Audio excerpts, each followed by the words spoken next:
welcome, my gentle and, of course, very modern apes to another episode of SkepTalk. Today is, I do this for you, Jimmy, April Fool's Day. Damn, I should have done a joke. Why didn't I think of that? I thought of this when he assigned me this date, too. I was like, what gag could I do?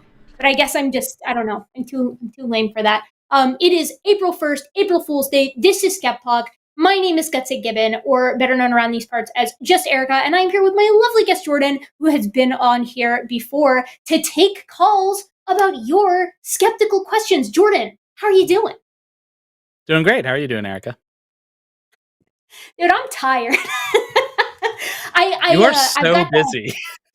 I've got that like reverse effect though, where the more tired I am, the more excited and like excitable I get. So, you know, I'm channeling it towards a good cause, I like to think. And what better cause than not on SkepTalk? Having been a parent of 4 while going to college, I just have embraced being tired at all times forever. So, well, see, you just said that like I'm always busy, but I feel like my level of busyness is orders of magnitude below what being a parent in college would be like. Like that's next level. This is the 2 different categories, Abe, of being busy. There's a picture somewhere of me with my son. He's on my chest and I'm doing calculus homework. Wow. How are you even here? How are you still with us? The energy not disintegrated to dust. Lots of caffeine. Lots of caffeine and that pull up your bootstraps attitude, I'm sure. Yeah. Better living through chemistry, that's what I say. Yeah, I would tend to agree. Folks, we're ready for an exciting night here at SkepTalk. We have a few callers on the line already, but I would like to remind everybody out there, especially those of you who might be interested in having a discussion with 2 very skeptical people about something that you feel you have justification for. We're talking about creationism of all shapes and shades. We're talking about climate change denial. We're talking about anti-vax stuff. Any of those conversations you want to come and bring to us so that we can be like, hey, here's why science is cool and based actually, let's walk through it. Ghosts, Bigfoot, UFOs, love talking about every single one of those. So if you are feeling like you want to have that conversation, call in. Shroud of Turin, always fun, always a crowd favorite. That's become your niche, hasn't it, Jordan? Kicking and screaming. And how many streams would you say you've done on the Shroud of Turin at this point? I'm up to I think at least 6. And no end in sight, baby. No end in sight. And they're each like big boy streams, right? They're like 2.5 hours of this is a Shroud of Turin conversation. At least an hour for sure. Yeah. No, when we first started it, I did not anticipate. I did not know. I had no idea what I was getting into. You didn't know you were going to end up being the Shroud of Turin guy? I didn't know there was a thing to be the guy about. Like, it seems like... But that's the wonderful part, though, because if you're out there and you're listening to SkepTalk and you're like, now, wait a second, I think I can bring something new to the Shroud of Turin conversation, please call in so that Jordan can, you know, dab on you a little bit. Dunk on you or dab on you. Whichever one you feel like doing. If you have good evidence and you change my mind, then I will make sure to let people know on my channel. And it won't be as many people as Erika's channel, but among the Shroud of Turin population, you'll be like a superstar. You'll be well known. Well, the thing is that like that's what's so wonderful about coming, like kind of basing your ideas and beliefs in empiricism, is that it's like, okay, if someone brings you data to the contrary, you will happily, hopefully, change your mind in the light of that data. That's the entire point, right? Science being provisional is the best part about it. So if you want to come convince us of the Shroud of Turin, or like Jordan and I have done a lot of heat problem stuff together. You got a solution for the heat problem? You can call us and talk about that too. We're all ears. But you know what the wonderful part about SkepTalk is, and the line, is that it's like, if you have a question about any of the concepts or ideas, and you don't feel like calling in because like maybe you're a little bit shy over the phone, maybe you don't really feel like doing it, you can super chat us and we will answer every single super chat at the end of this thing, no matter what. From goofy to serious, they all get answered. So If you feel like super chatting in, $5 or more, and we have to answer it. And it supports the line and it supports everybody who works at the line. So consider doing that if you feel so inclined. Anything to add, Jordan? Yeah, definitely do that. You can write whatever you want, and Erika is contractually obligated to read it. Like literally anything. This is a really good point. And the thing is that I get really nervous when I'm reading super chats, so I'm likely to stumble over my words, which can be enjoyable for everybody out there who likes to watch me fail. All my haters, my tweet and deleters out there can bust my chops for it. Download it, clip it, clip on their it, channel. yeah, add it to the compilation. You know, it's all in good fun. And you know, as a if in case you guys maybe haven't noticed, as a plaque holder these days, it's my obligation to be like clip trimmed by people. That's just the rule. So feel free. I had noticed. What is that plaque, Erika? That thing I didn't see at all in your background. Oh my goodness! Wow, that's so. You know, I mean, I don't really need to talk about it, but I guess since you're really pulling my strings here. I hit 100,000 subscribers on YouTube, and so now I have a shiny plaque that I get to look at all the time and realize that the YouTube game requires you to always keep swimming, and enough is never enough. So it's like a beautiful albatross hanging around my neck. It's amazing. I love it. I love what I do. Yeah, but think of all the people you've educated now. Like, seriously, like, that's such a good way. That's a good way of thinking of it. That's a good way of thinking of it. You know, I try to remember that I told you before we came on. Like, you guys out there may not know this, but I'm always this close to being late to the beginning of SkepTalk. It's a little known fact, but I'm not very punctual. And I was late today, almost late today, because I had to cover for somebody else's lab, and it was really cool to get to like teach somebody, like some students that I don't normally see. And you know, it's always extremely rewarding to see concepts click with people when you teach for a living, especially when you're not used to seeing them. It's easy to kind of fall into a routine with your normal students. So it was pretty cool. I was psyched, you know. And bad timing was a little bad, but you know you'll get to pick when you have to cover someone else's labs, unfortunately. yeah, What I do you love think? seeing that moment of comprehension. That's very rewarding. It is, yeah. Like, well, and especially when it's like in an educational setting too, because it's all just about learning and it's not so much about being combative, which it usually is more of what I'm used to here, for instance. So if you're out there and you want to call in and be combative, this is like your time to do it. You know, we got a lot of people talking a lot of smack on Twitter these days who aren't willing to back it up. So if you have friends on Twitter who you think could benefit from a conversation with two really mean blood sports addicted individuals, send them me and Jordan's way. We'll put the screws to them. We're well known for that. Yes, we are well known for our vicious natures, both of us. You know, unfortunately, yeah, red in tooth and claw. Such is the way of things around here. Well, are you ready to get started? We have a caller on the line that I think is going to be of particular interest to you. I think I kind of spoiled it a little bit.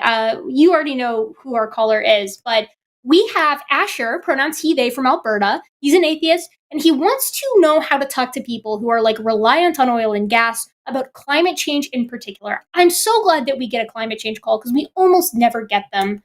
So, Asher, can you hear us? You're on SkepTalk. Welcome. Yes, I can. Can you hear me? Yes, loud and clear. Wonderful. How are you?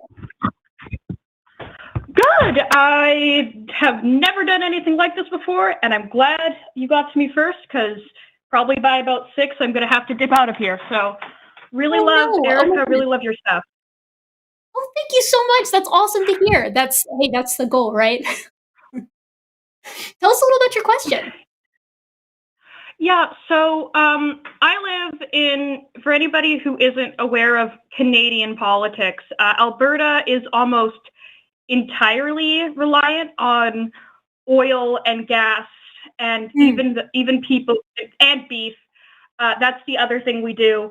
Even people who aren't necessarily who don't necessarily do fracking, for lack of a better term, work at the refineries, or like my sister's girlfriend just took a job going to oil and gas camps, and it's really hard to get conversations about that, because the two facts that we are very close to potentially having a forest fire that blows up the 6 refineries within walking distance of my house is true. And B, if we stop doing oil and gas, the entire economy would crash is also true. Yeah. So I was wondering if you have any ways to approach those kinds of conversations.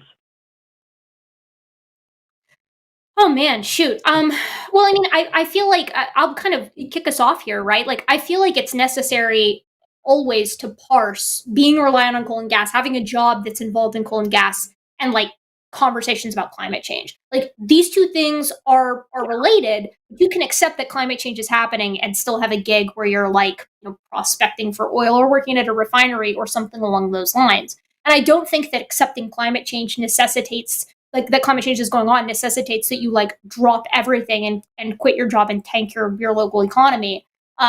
Instead, it's about awareness and moving towards policies that are going to make it so that we aren't, as a society, reliant on those methods of fueling our civilization, right? So, the best, I said this to Jordan before, and I was like, hey, what's a clean, reliable power source that we already know of that creates a ton of jobs? Nuclear energy, right? Or you've got geothermal as well, wind, too, solar. All of these are in and of themselves, alone, appropriate to begin introducing as these areas where people can and should consider pursuing jobs and careers. But nuclear in particular has a ton of availability and indeed a lot of room for growth. Jordan, what do you think? Well, Canada actually is home to some of the highest quality uranium mines in the world. So if you want to increase Canadian jobs... north of Saskatchewan. So I think that whenever you're engaging in a conversation like this, whether it's about someone's livelihood or anything that's deeply held and important to them, it's important to make clear that you're not attacking them as a person or their livelihoods. You don't want them to lose their job, right? And so I think recognizing that at the start, and also recognizing that even if we transition to renewable energy today, it's not like we'd stop having uses for oil and gas, because oil and gas is used for more than just gasoline. Oil is a big component of plastic, for example, and I don't think we're going to get rid of plastic anytime soon. And you can also pitch it as them being part of the solution, right?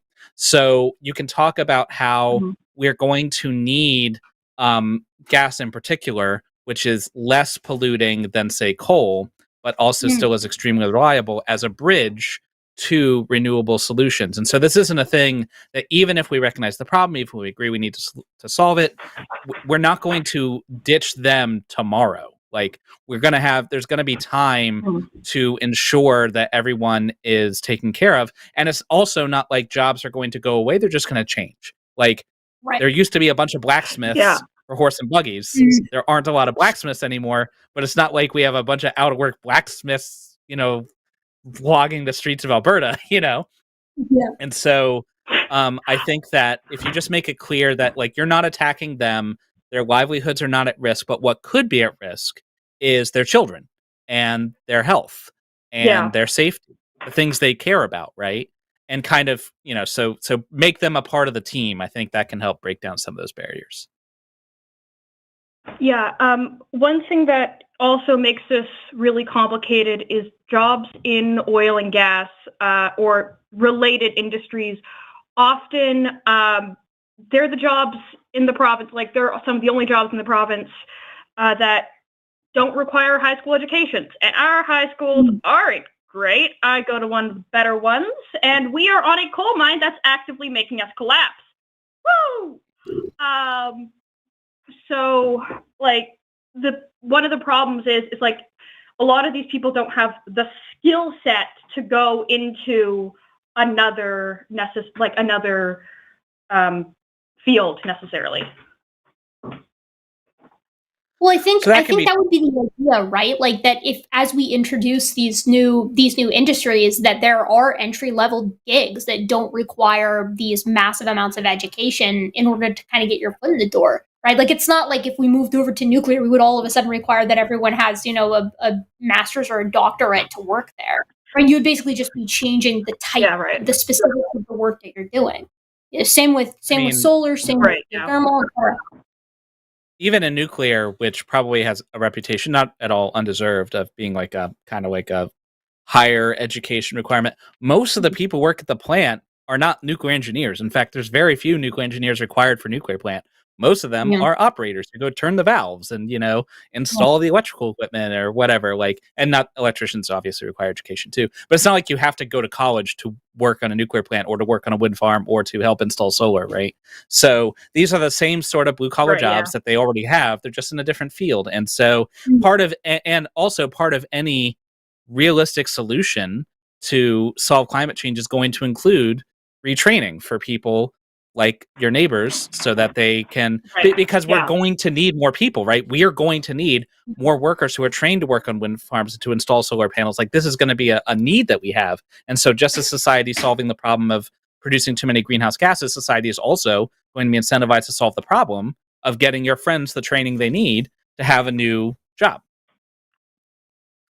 Right, yeah. Well, I think as well, compared to something like coal, for instance, the workplace hazards that are intrinsically involved in things like solar and even nuclear, even though it scares people, right? Like, it's actually on the whole quite safe, especially over the long term, because they have so much personal protective equipment to prevent against things like radiation. They end up almost overcorrecting, and you're exposed to less radiation in some nuclear power plants than you are working in completely separate, disparate industries. You know what I mean? So it's like, because of this, you're also getting a new job that does require new training, that might pay better, that's safer, right? And there's the benefit of it being like literally better for civilization as a whole.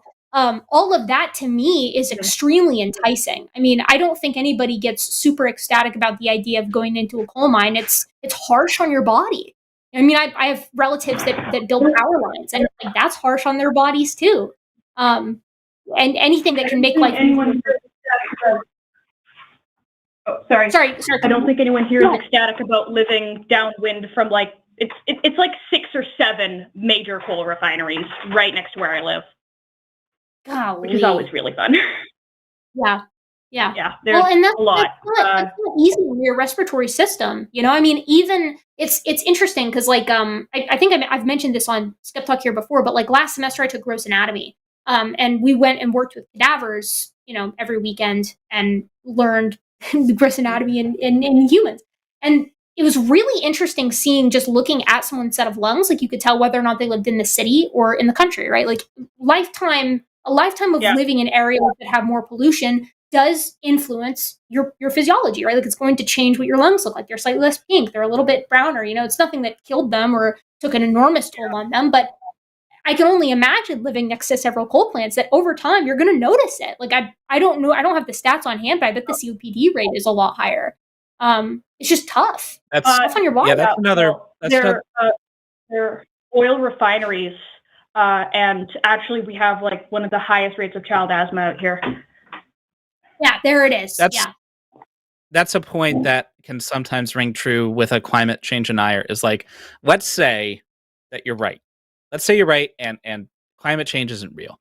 Worst case scenario, we get clean air and water for everybody. Like, that's the worst case scenario. Is the scenario still better for everyone? Don't you want clean air for your children? Like, there's no downside here.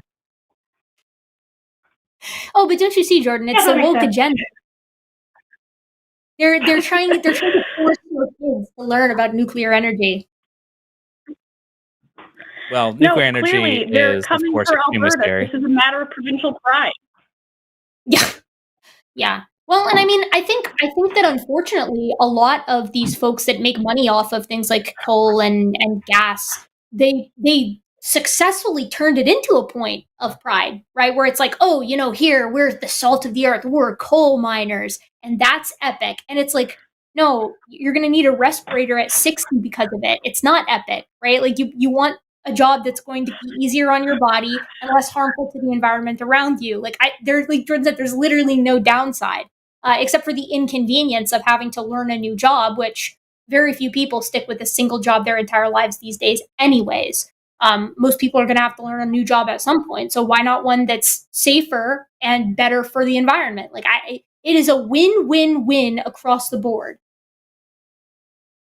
Yeah, I could definitely see some people making complaints about like, but all the uranium's in Saskatchewan, right next door. It would actually be pretty funny. That's the kind of Canada's weirdly tribalistic about stuff like this. Mm. And there's some goofy stuff in the States too. We also like to do the state pride thing. Yeah, I mean, nobody wants to go to West Virginia. What are you talking about? But just because the uranium is in Saskatchewan doesn't mean that just talking about nuclear power. That doesn't mean that your nuclear jobs are in Saskatchewan. Like, yeah, that's where the mining is. Yeah. But in terms of like overall plant costs, the fuel is, I forget the exact amount, but it's maybe like a third of your operating costs. Like most of the cost and hence most of the money going into the community goes wherever the nuclear plant is, because that's where you're doing your maintenance. That's where you're hiring the workers and things like that. And so like, yeah, just because the uranium itself is in Saskatchewan doesn't mean that your local nuclear plant down the road won't be providing jobs for you and your kids. And same thing for a wind farm, same thing for solar, whatever. Yeah. That does make sense. Do you think the issue is that, sorry, go ahead. If we have successfully answered the question, then I'm all good. We won't keep you. But I was curious. I wanted to see if like you get the feeling that your neighbors and your family, like, do you get the vibe that they don't think climate change is happening, or do you get the vibe that it's more like, yeah, it's happening, but like our jobs? I feel like, and this is one thing that I often struggle with, like even talking to people who live in like British Columbia or something, where like they're very like, they can see the effects of climate change like right there. A lot of the times, even people who do think that climate change is happening, it's not like, oh yeah, but our jobs. It's the way I like to describe it is, okay, sure, 30 years down the line, climate change might become a major problem. If we start doing this now, 3 years down the line, there might not be food on my table. Like, it is genuinely such a massive part of our economy. And it doesn't help that we are currently being run by a nut job who, like, it's just such a big part of our economy that it becomes an issue of, like, people are thinking about their immediate livelihood. It's, like, I don't really like the whole, yes, but our jobs thing, because, like, when I was growing up, oil and gas was like that's how food got on our tables. So it's more like, yes, but my family's ability to eat tomorrow. Right. Yeah, then focus on the long-term nature of climate change. Yeah. Focus on the long-term nature. Focus on the fact that oil and gas demand isn't going to go to zero, even if we fully embrace climate change and preventing it. And focus on like the kind of long-term nature of this problem. So that their jobs are not going away in tomorrow, they're not going away in 10 years, you know. Well, I think it's important to note too that on one hand, like yes, even like if it were the case that there was anything threatening individuals' jobs, like I completely empathize, and like it cannot be discounted that people's livelihood does depend oftentimes on these industries that are on the whole kind of harmful. But it's like you can't fault someone for needing to put food on the table for their family. That's just not, you'd have to be pretty heartless to do that. But at the same time, as Jordan said, emphasizing that those jobs aren't going away anytime soon, and also emphasizing that this climate change problem, this isn't a 30 years down the line problem. This is a right now problem. Like, this is already impacting communities all across the United States, let alone, and North America, I should say, all across North America, let alone the globe, right, where we see these whole-scale drastic changes in local weather patterns that absolutely decimate communities. You know what I mean? Yeah, it's inconvenient to consider changing jobs or to consider allowing a new industry into your local community, but I would argue that that's better, at least, than a wildfire raging through and destroying a ton of people's homes, or the local sea level rising and swallowing up a lot of coastal neighborhoods, or rivers rerouting and flooding basements. I mean, a lot of that is going to take a huge toll financially on people all over the world. So I think when you're talking climate change, you can't underplay the fact that it's like, it's here already. This is happening now, and no one is going to be immune to the effects. And like also like it's not just that it would be good to introduce these new industries. It's also that it's bad to not do anything now because it's going to happen sooner rather than later. That this is going to impact every single person on the planet. Yeah, fair enough. Once again, the last year the virus almost got to my hometown, which there's the big barrier that separates my hometown from the next town over. It's just a shit ton of oil refineries. Yeah. Like, we have to cross them to go grocery shopping. Yeah. Yeah, and you have to appreciate that. I mean, it's like Jordan said, right? Like their jobs aren't going to disappear in 3 years. They're probably not going to disappear in 30. But maybe within 10, we could have, alternative sources of power also in the community, and people naturally migrate towards cleaner sources that pay better. That's the hope, at least. Do you think that this answered the question? Yeah, you feel satisfied? Yeah. Thank you so much for having me on. Of course. And best of luck, Asher. Thanks. And congrats on...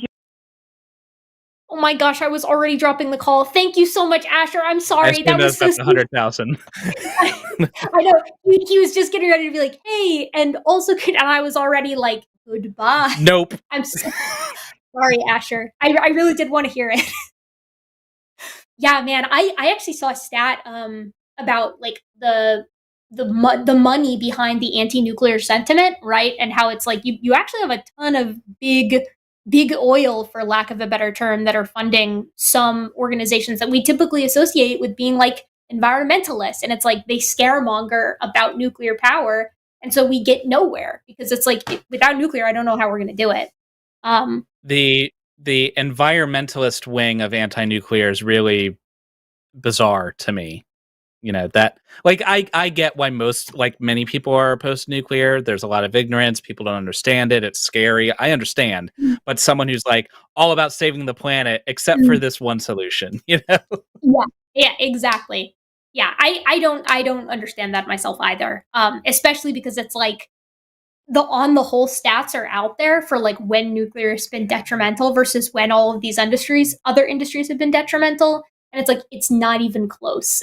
It's not even close. No. This is going to be a necessary stepping stone. There are legitimate reasons, drawbacks to nuclear power. Every solution has drawbacks. Anyone who says that their solution has no drawbacks is lying to you, right? But like, if you care about safety, nuclear has the fewest deaths per kilowatt hour of any power generator, including solar and wind.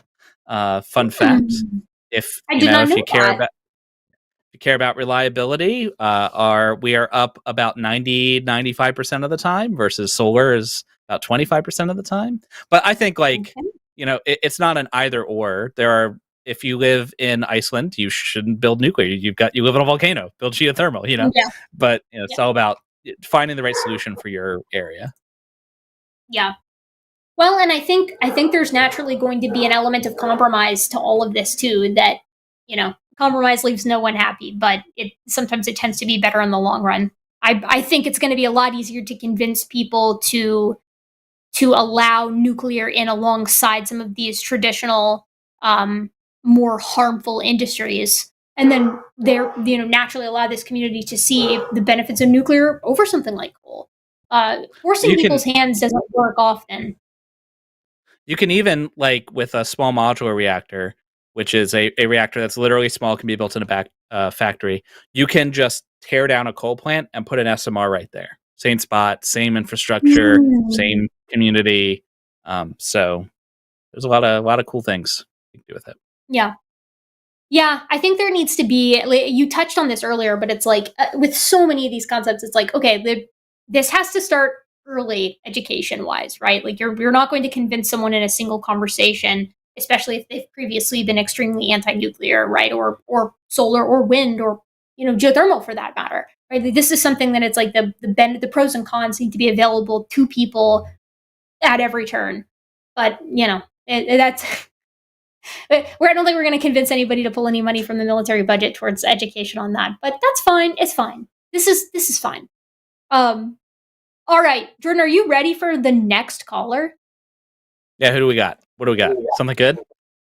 We have two callers that both have really awesome questions. They're both from atheists. We have a single theist caller, and theists do get preference. This is well known here on the line. So I certainly hope that Sean and Victoria will stick around. We're going to skip forward to Rebecca, who is a theist, pronounced she/her, from California, but she's having her doubts. She wants to talk about how consciousness evolved. How does that sound to you, Jordan?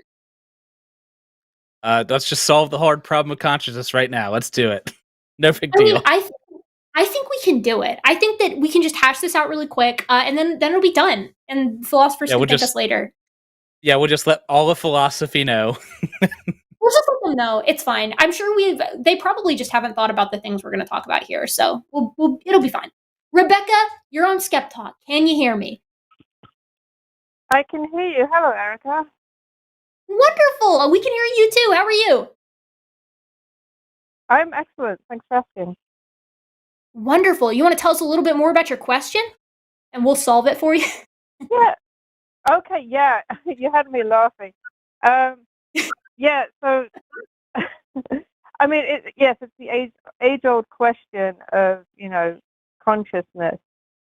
But I mean, I think that's one of the things that religious people, and I'm not religious, but I think I'm spiritual, I would put it, is that humans are special, and that specialness comes from us like having consciousness. And so I kind of wanted to talk about that a little bit, and I know that that's kind of your thing, human and evolution. So when did consciousness evolve and why? Yeah. So I think that there's an important kind of groundwork to lay here. There's some important groundwork to lay here, which is that my position, and I think I can support this with, ecological data looking at the rest of the animal kingdom today, but I think we can also, interestingly enough, support it by looking into the fossil record as well, which is that I don't think consciousness is something that is unique to humans in the slightest. I think consciousness is well supported as a gradient that exists in varying forms in just an innumerable amount of life on this planet. I don't think anybody would look at their dog, for instance. People who are familiar with animals, live with animals, like can look at their dog and say, this animal doesn't have consciousness to some degree. Right? They're not response stimulus machines. Either that or everything is a response stimulus machine, and we're just really complicated versions of it. I think one or both, I think that is a definite possibility that we're just these really, really complicated stimulus response machines. If there is something greater, like if there is a level to consciousness that is like more not supernatural isn't the word, but like metaphysical, I guess, like something that we can't investigate with the natural world. I don't think that it can be supported, that the notion can be supported that is exclusive to humans either. So even if something like that exists, that too is a gradient. And I think the best way that you can support that is just to ask the simple question, right? Like, what do humans do that nothing else does? Like, categorically speaking, not in degree, right? So there's a great many things that humans do that are special, right? But there's a great many things that every organism on this planet does that is special and unique to it. Chimpanzees are unmatched, for example, in their short-term memory. We lose to them every time we get tested on short-term memory sequences to our closest living relatives, right? But when it comes to things like, okay, are we alone in our ability to empathize? Of course not, right? We see empathy exist in a great many other taxa, from our ape cousins to other primates, right? Like other anthropoids to proboscideans, cetaceans. We see it in crows. We see it in even in other mammals that we wouldn't typically consider as being empathetic, right? Like rats, for example. And the late Franz Sowell did a wonderful survey of this experiment in his book, Are We Smart Enough to Know How Smart Animals Are? Which it's a really fun title for a text. But he talks about how rats, if you put them in a enclosure together and you give a rat basically the option of having like a treat, which is something that everything loves. Rats love a little sweet treat just as much as humans do. Or to save a companion that's currently trapped. they will choose to save their friend over being rewarded with a trait.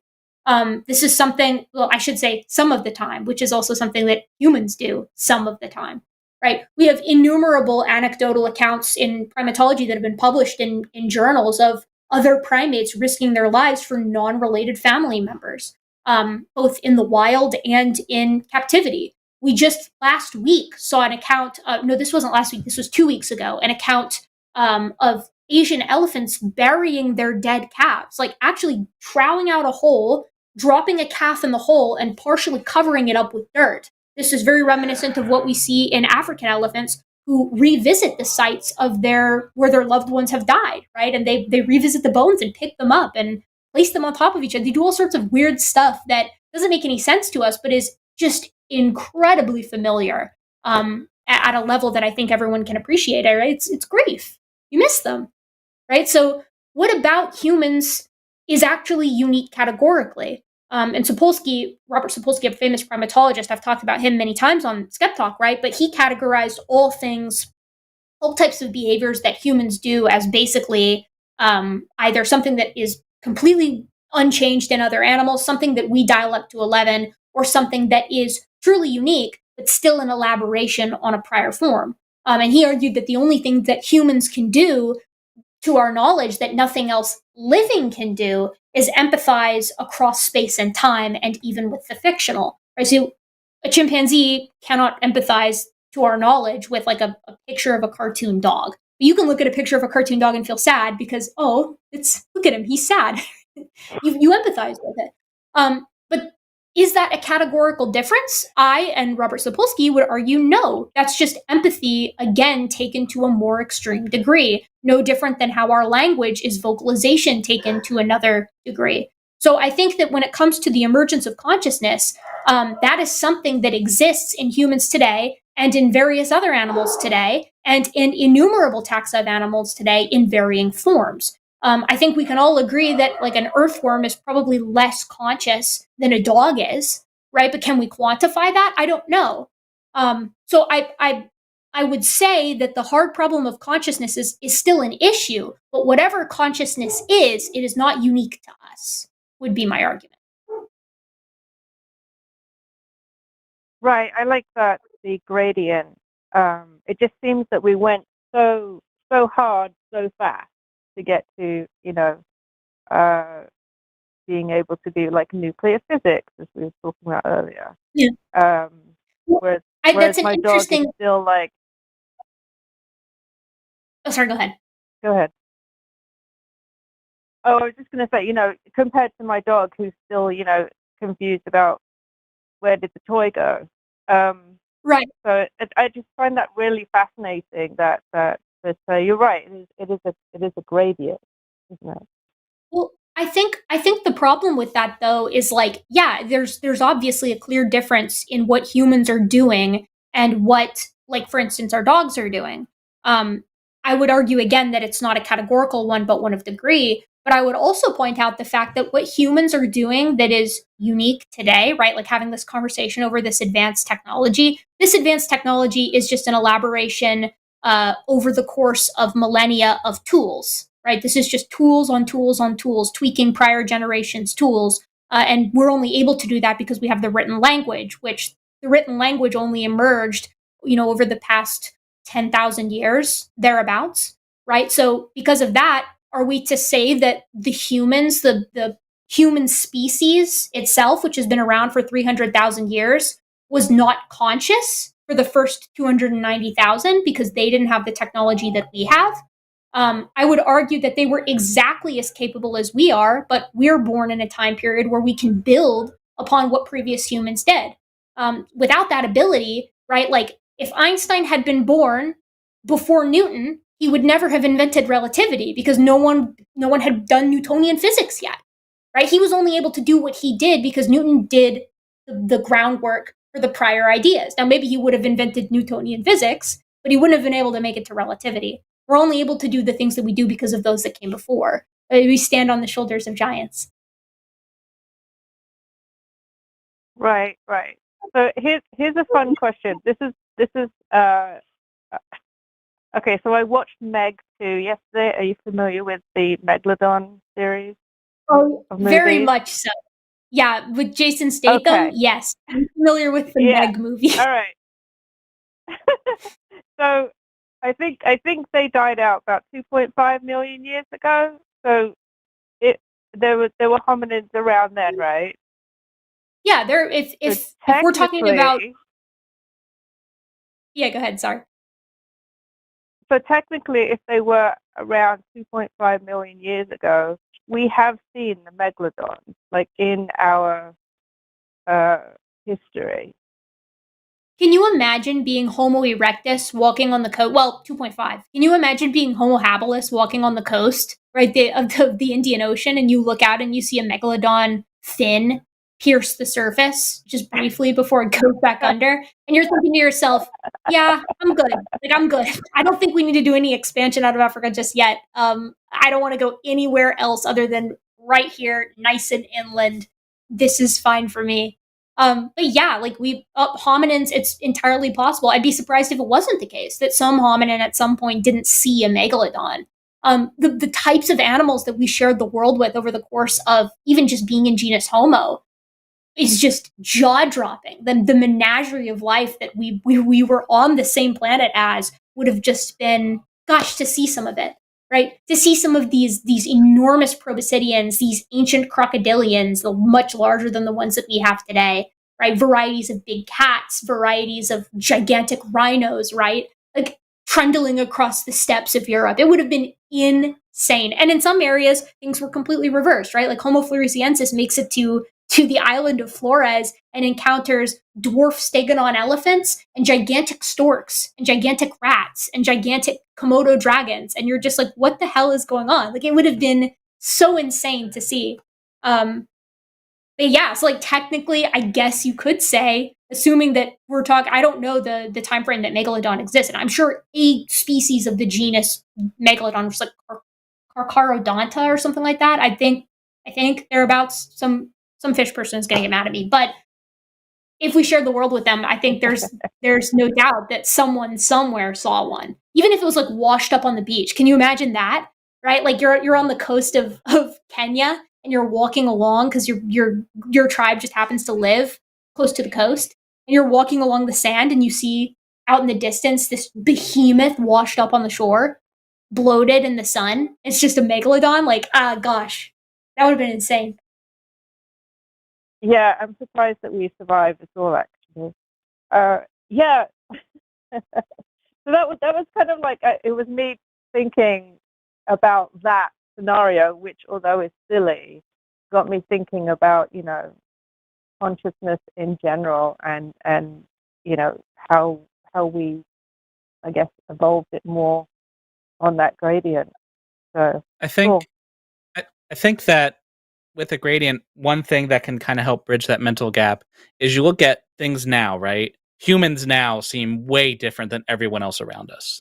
But if you look through our ancestors and kind of investigate the tool use and the art that you can see from some of our ancestors moving to now, I think it's a lot easier to kind of visualize that as the gradient. It can be hard to see like how you go from a chimpanzee-like ancestor to a nuclear physicist, but perhaps it's easier to see how you go from a nuclear physicist down through recorded history, and then starting from there, look at some of our other hominid ancestors, and it kind of you can kind of see that blurring of the lines as time goes on. Yeah, you're right. It is. I think that's where the disconnect is that we're not really thinking about what came before. We really have only been able to see our generation until like fairly recently. Well, and the ideas that we've been able to elaborate on, again, we're only able to do it because someone else did it first, right? There's a reason why, you use the phrase "we stand on the shoulders of giants," because it's like every individual human doesn't individually have to rediscover everything up until now, because the written language allows us to record it. And then you can simply read all the legwork that someone else has done and then say, oh, now what if we elaborate on this in this cool new direction? But that takes time. technology is exponential, and that's something that we've seen even in recorded history, right? Like looking at the difference in technology when the first plane was invented versus now. And all of this has happened in the past 200 years. So it's like, where will we be in another 200 years? Will it be as exponential? The argument goes that, yeah, it will be, because more people are learning from more discoveries and we have it all written down. So it's like, if you take that back in time, right, it's going to become less and less exponential until eventually, like, you see why it takes so long to make these early steps. Because it's like, okay, well, let's say you're a hominin, let's say you're Homo sapiens living 150,000 years ago. Well, you can't exactly sit down and think about all the art they draw on the wall when it's like your family is starving and winter is coming.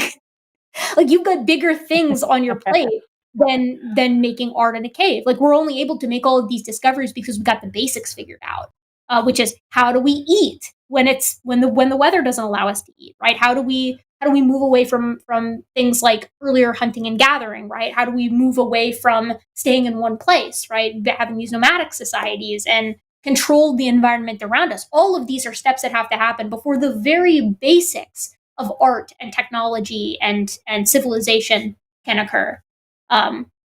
So it's I think Jordan's absolutely right. You have to take a step back and say, okay, like, instead of going from point A to point Z, go from point A to point B, and then B to C, and then C to D, and so on and so forth. Right. Yeah. Absolutely. Did that answer your question? Well, Did we solve it? Yeah. Yeah. It's just, it's just something that's really, it kind of trips me out in a way, like, that there isn't another animal being on the same, like, level as we are, and whether that's because they all died out or they just didn't get as far as fast for some reason. That has always sort of bothered me.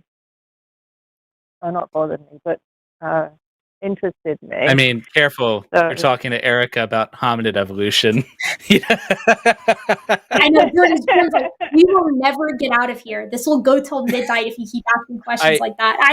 I was opening my mouth and I was like, ooh, nope, I've done enough monologuing for this call. So I have something to say. One thing I'll just say, like, we are the ones who survive, right? If you played the world over again, we could very easily be a different species of hominid talking about how we made it and those Homo sapiens idiots didn't, but I think you can, if you investigate the evidence looking back, I can feel a lot of kinship with our ancestors. For example, Forrest tells a story of a hominid where there was an example of a very old member of the species, probably had no teeth by the end, and so someone would have had to have mashed this guy's food up and, like, fed him, like, he was somebody's like grandfather that they took care of as a hunter-gatherer, and that's something that feels very human, right?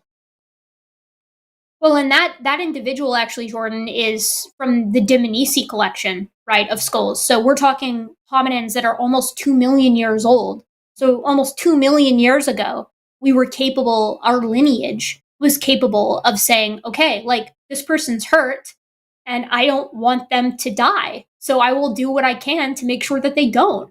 We have healed fractures that would have required the help of other members of your group in Neanderthals and in Homo erectus and in the group that we consider like the East Asian Archaics, right? Like potentially Denisovans and things like that. And it's so familiar, whether we're talking about things like healing wounds or the types of tools that they used, right? Like Neanderthals used every type of tool that we used, right? They were really, really good at what they did. And if you want to calculate success by time on this planet, Neanderthals emerge in the fossil record roughly 400,000 years ago, taking a conservative approach, which means at present they've still got us beat as far as time spent on the planet by about 60,000 years. We're still thereabouts. So we're still behind on that. Now, why Homo sapiens is here and nothing else is an interesting question to ask. But I think you can answer it in a pretty simple way, unfortunately, by looking at how Homo sapiens treats Homo sapiens. Like, we managed to find reasons to kill each other and wipe each other out, even though we're one of the least genetically diverse species of ape, potentially the least genetically diverse species of ape. We do it on skin color, on religion, on where you were born. We do it on all sorts of different stuff. So what hope did another hominin have? With like living, sharing the earth with us, if we manage to take tribalism to such myopic places. It's a sad thing to think about, but it's like, I think it's an important one in explaining why we're the only ones left. Now, I don't think that we systematically exterminated other hominins. I don't think that that's how it went.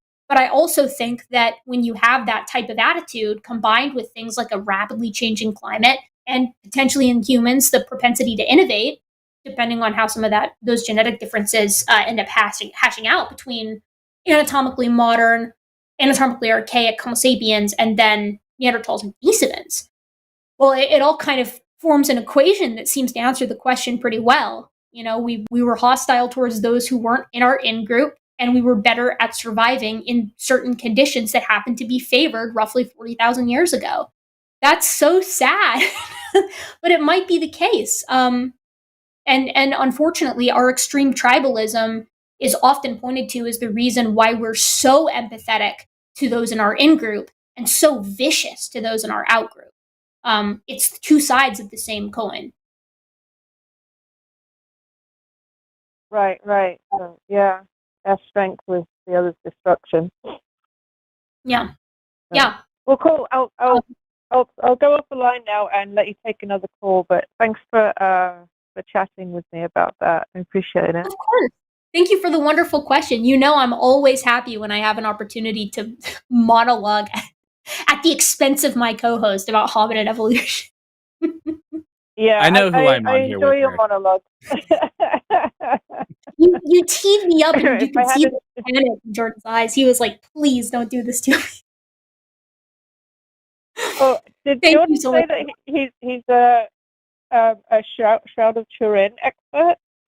He is. Or was that a joke? I don't know about expert, but He's a Shroud of Turin expert. This guy right here. You're talking about the Shroud of Turin guy here on the internet. So, just as a side point, I'm a printmaker. So, when you said that, it got me thinking about how you make marks on paper and how you make marks on fabric, like the Shroud of Turin. Whoever did that must have tried it a number of different times in order to get that imprint page.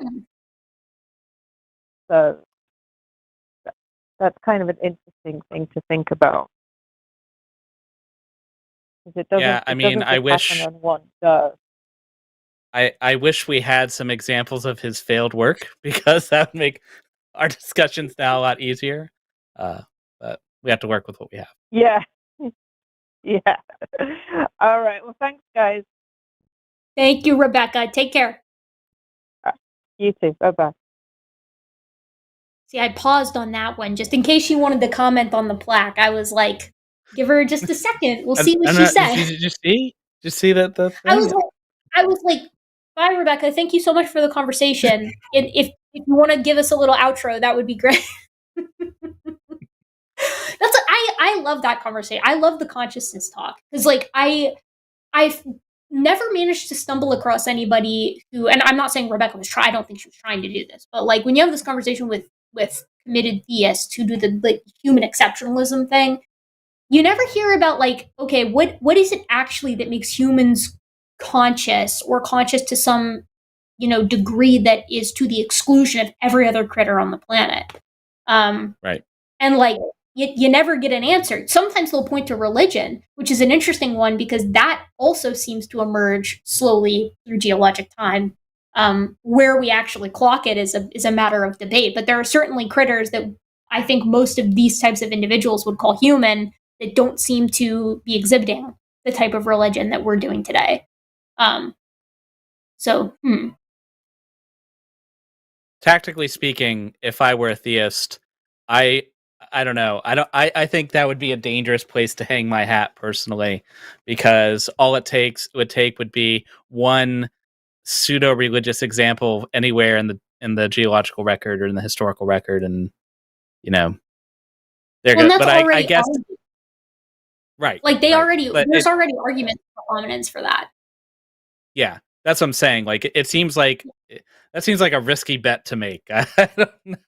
Yeah. Well, and then it's like, what do you define as religion, right? Because there are some really weird behaviors that you see in other animals. Like, okay, this Asian elephant case of burying their dead. I mean, this was published in like a pretty decent journal, is my understanding. I can't remember exactly which one it was. I'm drawing a blank right now, but it was like the picture is striking. Like it's a deep hole that has a baby elephant in it and dirt piled on top of it. It's like, I don't know, like if you're an elephant, why would you be burying your dead? You know, what's going on in your head that makes you decide to put them in a hole and put dirt on top of it?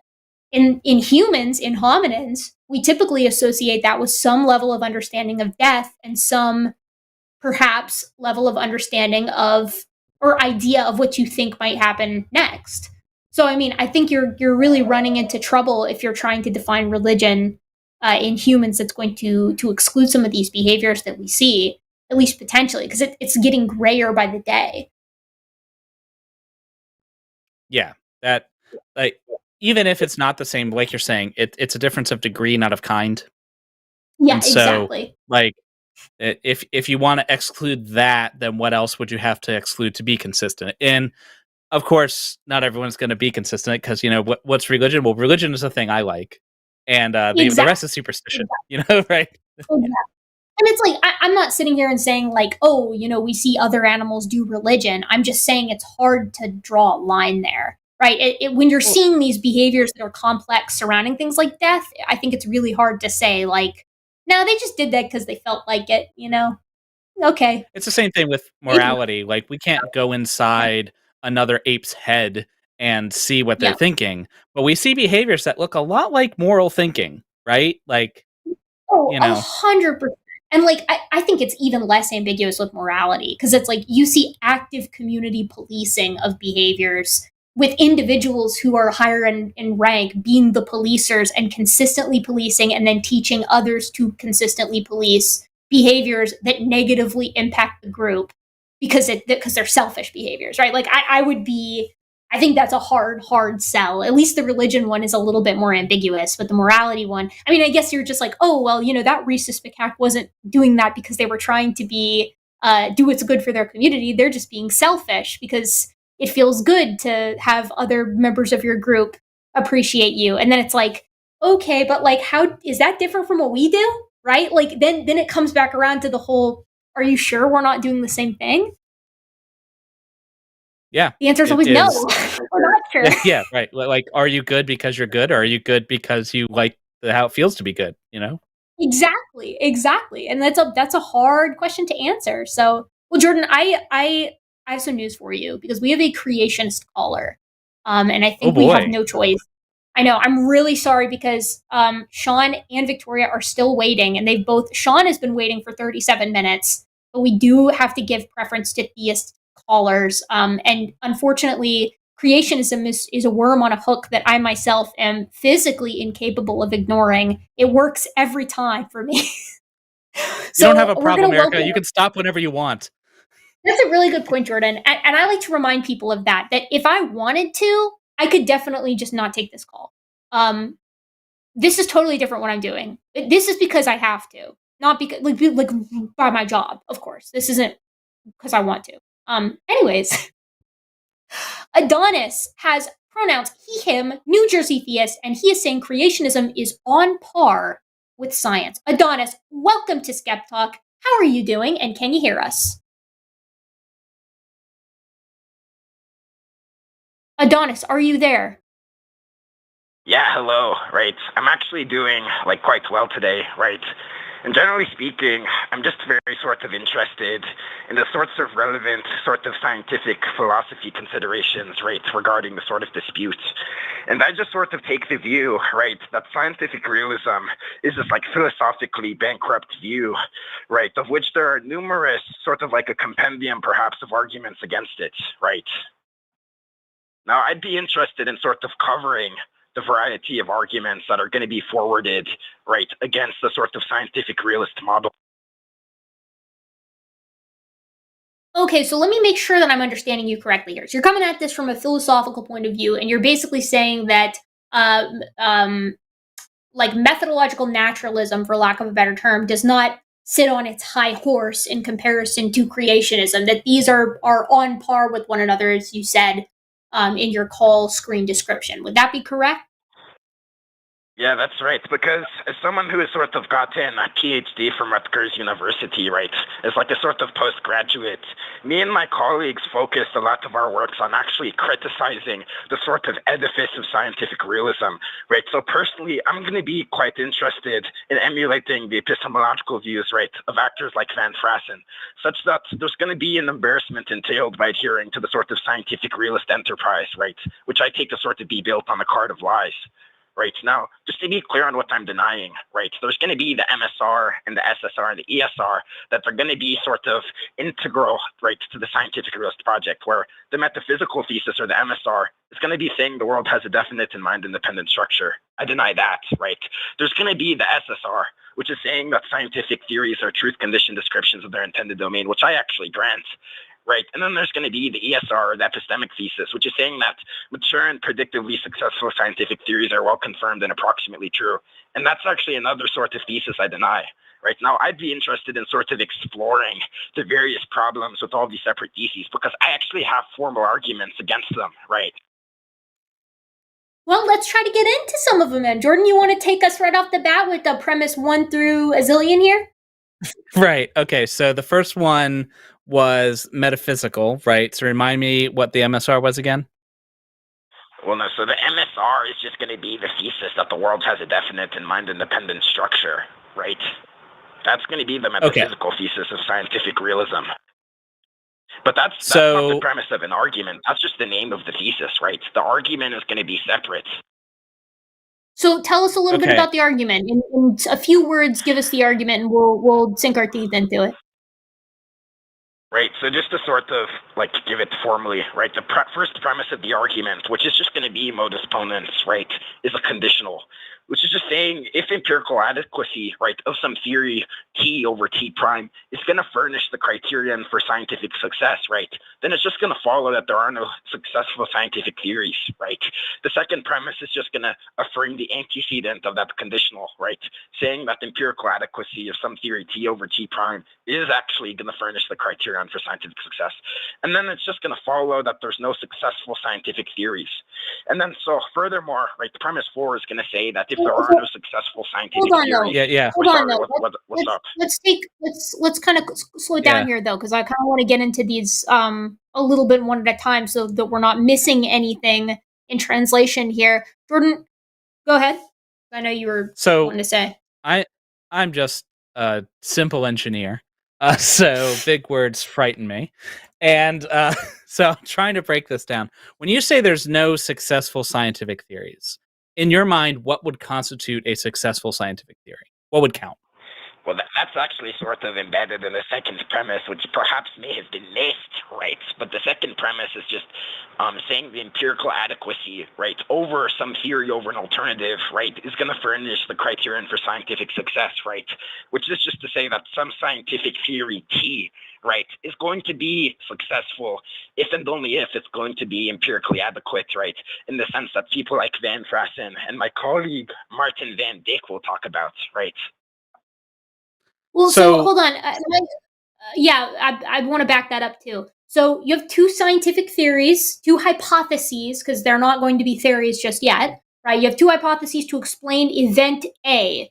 One is more successful than the other, and it does so multiple times over time, insofar as it can be now described as a theory. It is explaining the intricacies of what and why is happening here, right? It makes successful predictions each and every time that it is applied, and is therefore the superior and reigning theory over the other theory other hypothesis that was attempting to explain event A. Why is that not satisfying to you?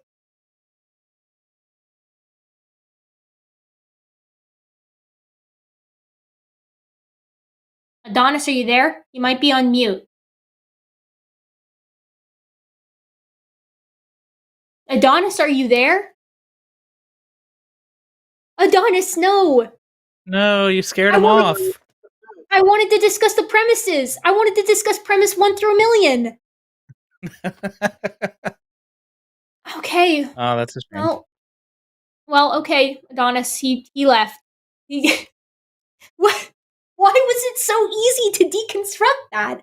He was asking, like, he was loaded in 100 different, like, lofty words, and then you're just like, okay, but explain then. And then he's like, I gotta get out of here.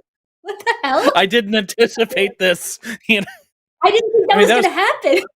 That was clearly a script. Like, this is not the first time he's had that exact thing.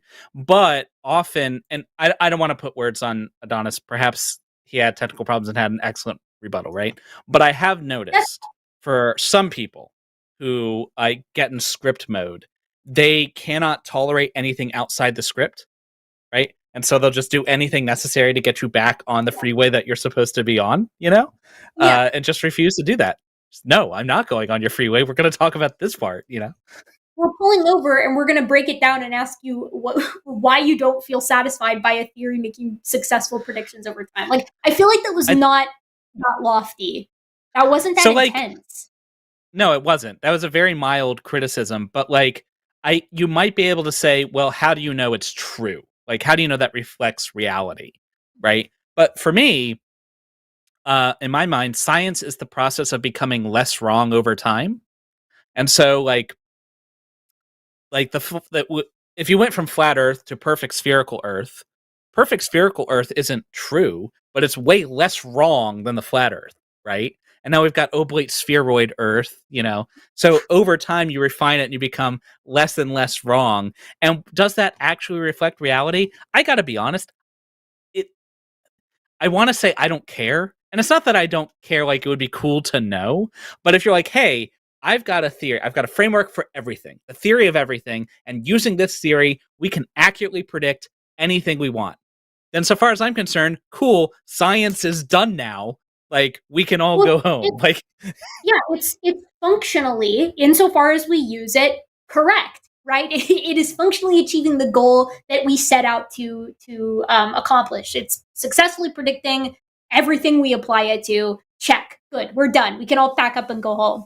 But I also, I think it's appropriate to call it to call science like the process by which we get less wrong, because again, it is provisional, and as we have talked about many times before and have mentioned even in this episode, right? It's like, that is the point. That's the entire point of the thing. It's how we investigate the natural world. We're always getting new data, and we're always taking that data and applying it backwards and finding out how to get less wrong in those ideas. That's a wonderful thing. But I do understand why it scares people, I guess, who don't like uncertainty. I for one find it to be exciting, but yeah, you nailed that. That he got the second that you were like, hold on, slow the roll here, right? Like, hold the phone. I don't know what you are saying, so let's dumb this down for the two knuckleheads that you're sharing a call with. Let's take this from a Gish gallop to perhaps a Gish canter, maybe a Gish trot, Please, a Gish walk, a Gish sit, anything. Like, I hearing premise 1 just activates my fight or flight. Like, the second someone is like, okay, so premise 1, if idea A is concept Z, and I'm just like, yeah, nothing good is following that. And the thing is, like, I talk to philosophers sometimes, and they don't talk like that either when they're talking not philosophy in a paper, because they're just trying to communicate ideas. Yeah. Right. Like, they have a normal conversation. I mean, it honestly, anytime I hear it, I feel like I'm getting dragged back into a conversation with Tangelo. He who shall not be named on the show. Careful. You say Shroud of Turin 3 times, so Tangelo shows up. That is unfortunately actually true. He's got a bunch of little fake accounts that his little sock puppet accounts that he's using, but he disappeared for a long time. I don't know where he went. He wrote a book because Kip Davis sent it to me and is like, he didn't send me the book, but he showed me the link to his 500-page book. Oh yeah. Is it on the Shroud of Turin? Yeah, it's a Shroud of Turin book on self-published on Amazon. No, on Tangelo. I could have sworn that he liked ID more than the Shroud of Turin, but I guess that won out. Damn. I would have loved to. What could be more fun than an evening with a glass of wine, a delicious plate of cheeses and fruits, and a book by Ontangelo on the Shroud of Turin? More than one What a glass of delight. wine. Yeah, more than one. I should have said bottle, but all right. Let's take Sean's call. Sean's been waiting for 45 minutes, and Sean has a question, again, North Carolina atheist, about biology and how effective the scientific community communicates with the public. I think this is a super important thing to chat about, so let us begin. Sean, can you hear us? Yes, I can hear you. Can you hear me okay? Wonderful, we can. Tell us a little bit about your question. Okay, so by the way, that last caller, I had a difficult time even following him. It was like rapid fire, it didn't sound like he was trying to communicate, but I'm sorry, that's off topic. But No, I totally agree though. So I've been kind of preoccupied with the problem of disinformation and how many people continue to fall for it. I'm originally from California. I live in North Carolina, and I work in a very kind of conservative environment, and I discuss these issues a lot with other people, especially online. What I have found, so a scientist's job is, not that I need to tell you guys what your job is, but make discoveries, test theories, or test hypotheses, and et cetera, and especially inform the public when you have a pandemic, when you have a global crisis, or what have you. But unfortunately, the scientific community, just from my standpoint and what I've been observing over the years, is running up against very powerful opposition. So I'm going to get a little bit political here, but in the political sphere, the Republican Party, with the help of Fox News and AM radio, et cetera, has essentially programmed a large segment of the population not to trust sources that you would normally go to for different types of information. Don't trust the media because liberal bias, but you can trust Fox, OAM, and AM radio. But if it's regular, normal media, it's all liberal bias. Don't trust scientists about science because they're funded by the government and they're being paid to lie to you about global warming, et cetera. But listen to us. And then, and then the same thing, sociology, history, whatever. Don't trust those ivory tower academia about those topics because, again, liberal bias. And so they end up in this information bubble, and it has real world consequences where people aren't wanting to take the vaccine. There's no political will to do anything about global warming, and people don't care. And so you guys are, I believe you're both scientists, if I understand it correctly, right? A biologist and nuclear physicist. Do I have that correctly? Well, I'm an engineer, so I work for a living. Oh, but, an engineer. Okay. I would okay. say I'm a scientist in training. I'm in training. I'm a third year PhD student, so I'm working on it. I'm trying to become a scientist.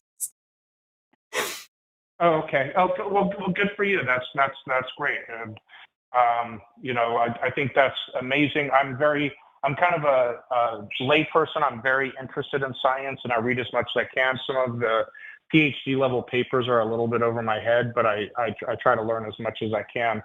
But you guys are at least in the on the communication side, like right now, where you're engaging with the public. Yeah. One of the things that I think might help. So some things that I think might help, because it's not just from politics that there's kind of an onslaught against science, people receiving good science information. It's from the religious side as well. The Discovery Institute and there's like very influential organizations with a lot of reach putting bad information out there. So for example, when we discuss DNA, and maybe there's not a better way to discuss it, but like there's DNA code. You have 4 organic molecules all in base pairs, and whatever combination they make, it has like profoundly different effects depending on the combination, right? They call that a code. Oh yeah, Sean, we're with you on where this one's going. We're familiar with this racket, with the DI and coding and encode and the DNA being the genome being 100% functional. Their whole racket.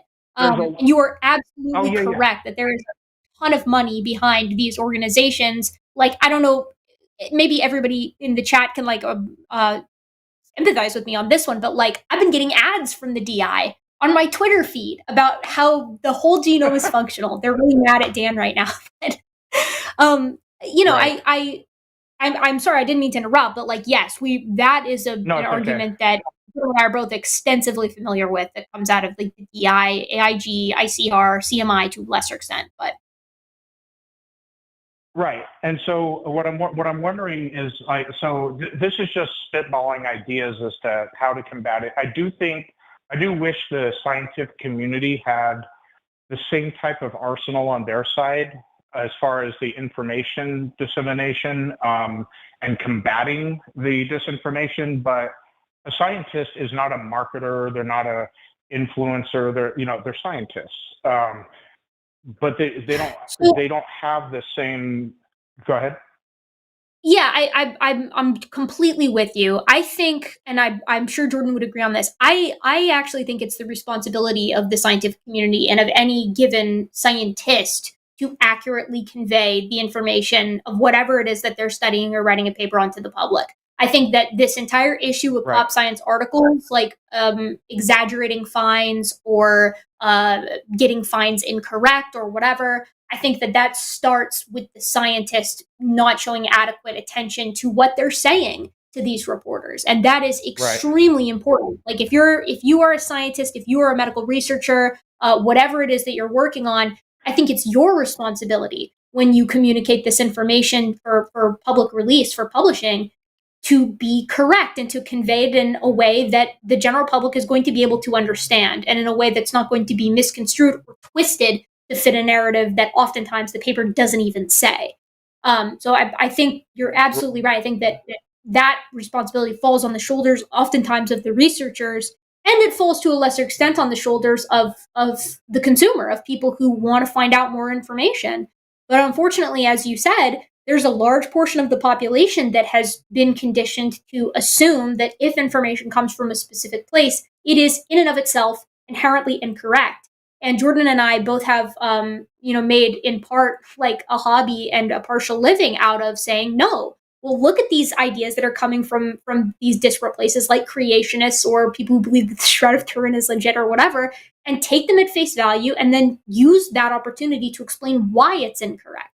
Right? Like you don't have to be afraid of looking at opposing opinions, because if you are assessing things honestly, the truth is always going to come out on top. But this isn't the attitude that a lot of people have, and that sucks. Jordan, thoughts?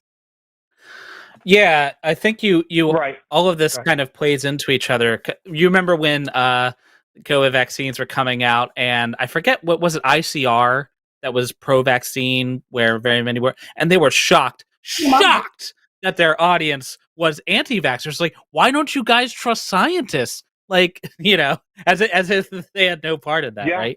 And so these sort of things kind of can definitely play together.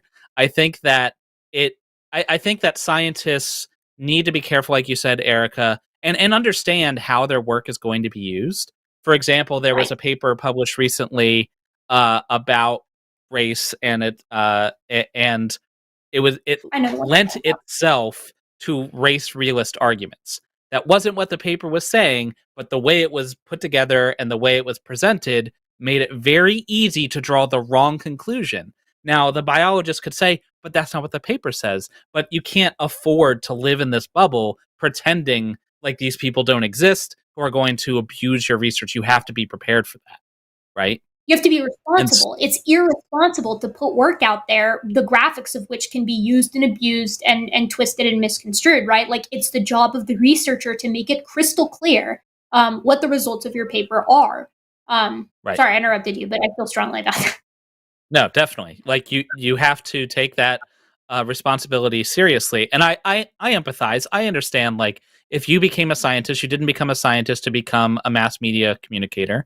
I get it. Like, you know, Right. a lot of nuclear engineers don't want to talk to the public about nuclear engineering. They just want to go do nuclear engineering. I understand, right? But at the end of the day, like it or not, if the public is opposed to scientific research, and the public is opposed to the thing you're doing, you're not going to get to do that thing, right? Like if kind of at a fundamental level, you're going to work yourself out of a job if So, like it or not, that's just the world we live in. And it lends itself to that exact perception that, Sean, you were talking about earlier, the ivory tower idea, where it's like, oh, those scientists, they don't want to talk to us lay people. They think they're so much better. It's like, no, I promise you most of the time that is not what these people are thinking. Although what they do think is that, they're writing these papers for other people who are studying their subject. Oftentimes things are published with other folks in the field in mind and not your average person in mind. And I think that really sucks, because it's like the average person should have, in my opinion, unbridled access to any scientific paper, right? I think that knowledge is human, belongs to all of us. I don't think that it should ever be behind a paywall, although I understand conceptually why it often is. But it's like, if it is something like a lofty subject that is going to be difficult to, like, you need to write it in that way so it is accessible to other people in your field, then you need to be sure when you're conveying that information to your pop science communicators or, nature communications, like whoever's summarizing it and sending it out, that they get the right idea. And I'm not saying right idea as in like, oh, there's other ways of interpreting it. I mean, it's like, what were the results of the paper? And what are the implications of that? Right? That's so important to get correctly, because as Jordan said, people will twist it. There are people out there who are going to find ways to take what you said and misconstrue it. And then down the line, it becomes problematic. Like, my favorite example of this in my own field is when several years ago, Darwinius Massillary was published, which was this really cool kind of early Lemuriform looking thing. And the publishers, when they released it, were like, this changes everything we know about human evolution. It's like, well, not really, right? Like, it changes perhaps a lot about what we know about the early split between the adapids and the oomamioids, right? Adapoids and oomamioids, I should say. But this isn't directly impacting human evolution in the way that your average person conceives of it.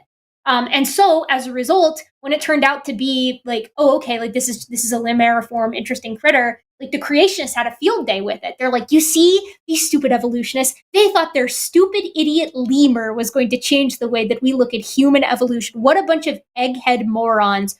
Who do they think they are talking down to us like this? Like, and that wasn't the intention of the authors, clearly. But that was what ended up trickling down to the general public. That's irresponsible. Part of it perhaps has to do with the way that you have to get funding. Like, you're constantly competing. That's also true. You have to hype up your paper if you want people to pay for it, right? Whereas a better model would be we as a society have decided science, advancing human knowledge is a thing worth investing in. So we are going, here you go, here's your big pile of money. We're not going to do bombs anymore. Now we're building labs. And, yeah. Can you imagine? But yeah, I mean, and I think too, like, what you're saying, Sean, about how, like, a lot of these disinformation campaigns, like the DI, they have all this money behind them where science doesn't. Science, big S science, has a shit ton of money behind it, right? But that money is not being put towards convincing the general public of what most of the people working there already appreciate is true. Like, to them, it's common sense. And two, I will say, a lot of people, it is common sense. Like, the majority of folks aren't going to see some finding come out of some, Nature or whatever and be like, ooh, question everything, right? They're going to be like, oh, that's neat. It's these fringe people, for the most part, that are taking everything that comes out and being like, oh, this is actually a psyop or a hidden publication that's actually saying XYZ. So I think oftentimes big S science will think to itself like, well, we don't need to do the legwork. We're the default. But I think it's worth considering, Sean, like what you've proposed here, is that it's like, no, I think maybe we should be considering more about, like, be more considerate rather of, like, how this information is being disseminated and how it's being consumed by your average person, because the DI is going to funnel hundreds of thousands of dollars over the course of several years into making sure that there's funny little animations being easily consumed on Twitter explaining why actually intelligent design is way more supported than conventional ideas about organism population change and natural selection. That's something we have to keep in mind. Right. That's exactly right. And I do think that was a kind of sort of a parallel thing with science news. I'm always skeptical because they're trying to get clicks. And I don't know that, I honestly don't know that there's a way around that. And at the very least, if the body of the content itself is more subdued and accurate, and it just had a clickbaity title, even though the title, of course, is bad. But there's not much you can do about that. But yeah, that was what you brought up that last time about science, big S science having a giant pile of money and like very little, if any, of it going to convince the public, because that we've reached a space where that's become critical. COVID-19 has proven that that's critical, and same thing with global warming and whatever. It seems like the science that matters the absolute most, it somehow becomes politicized between a left and right thing, and then the right wing grabs onto it, and all kinds of money's thrown at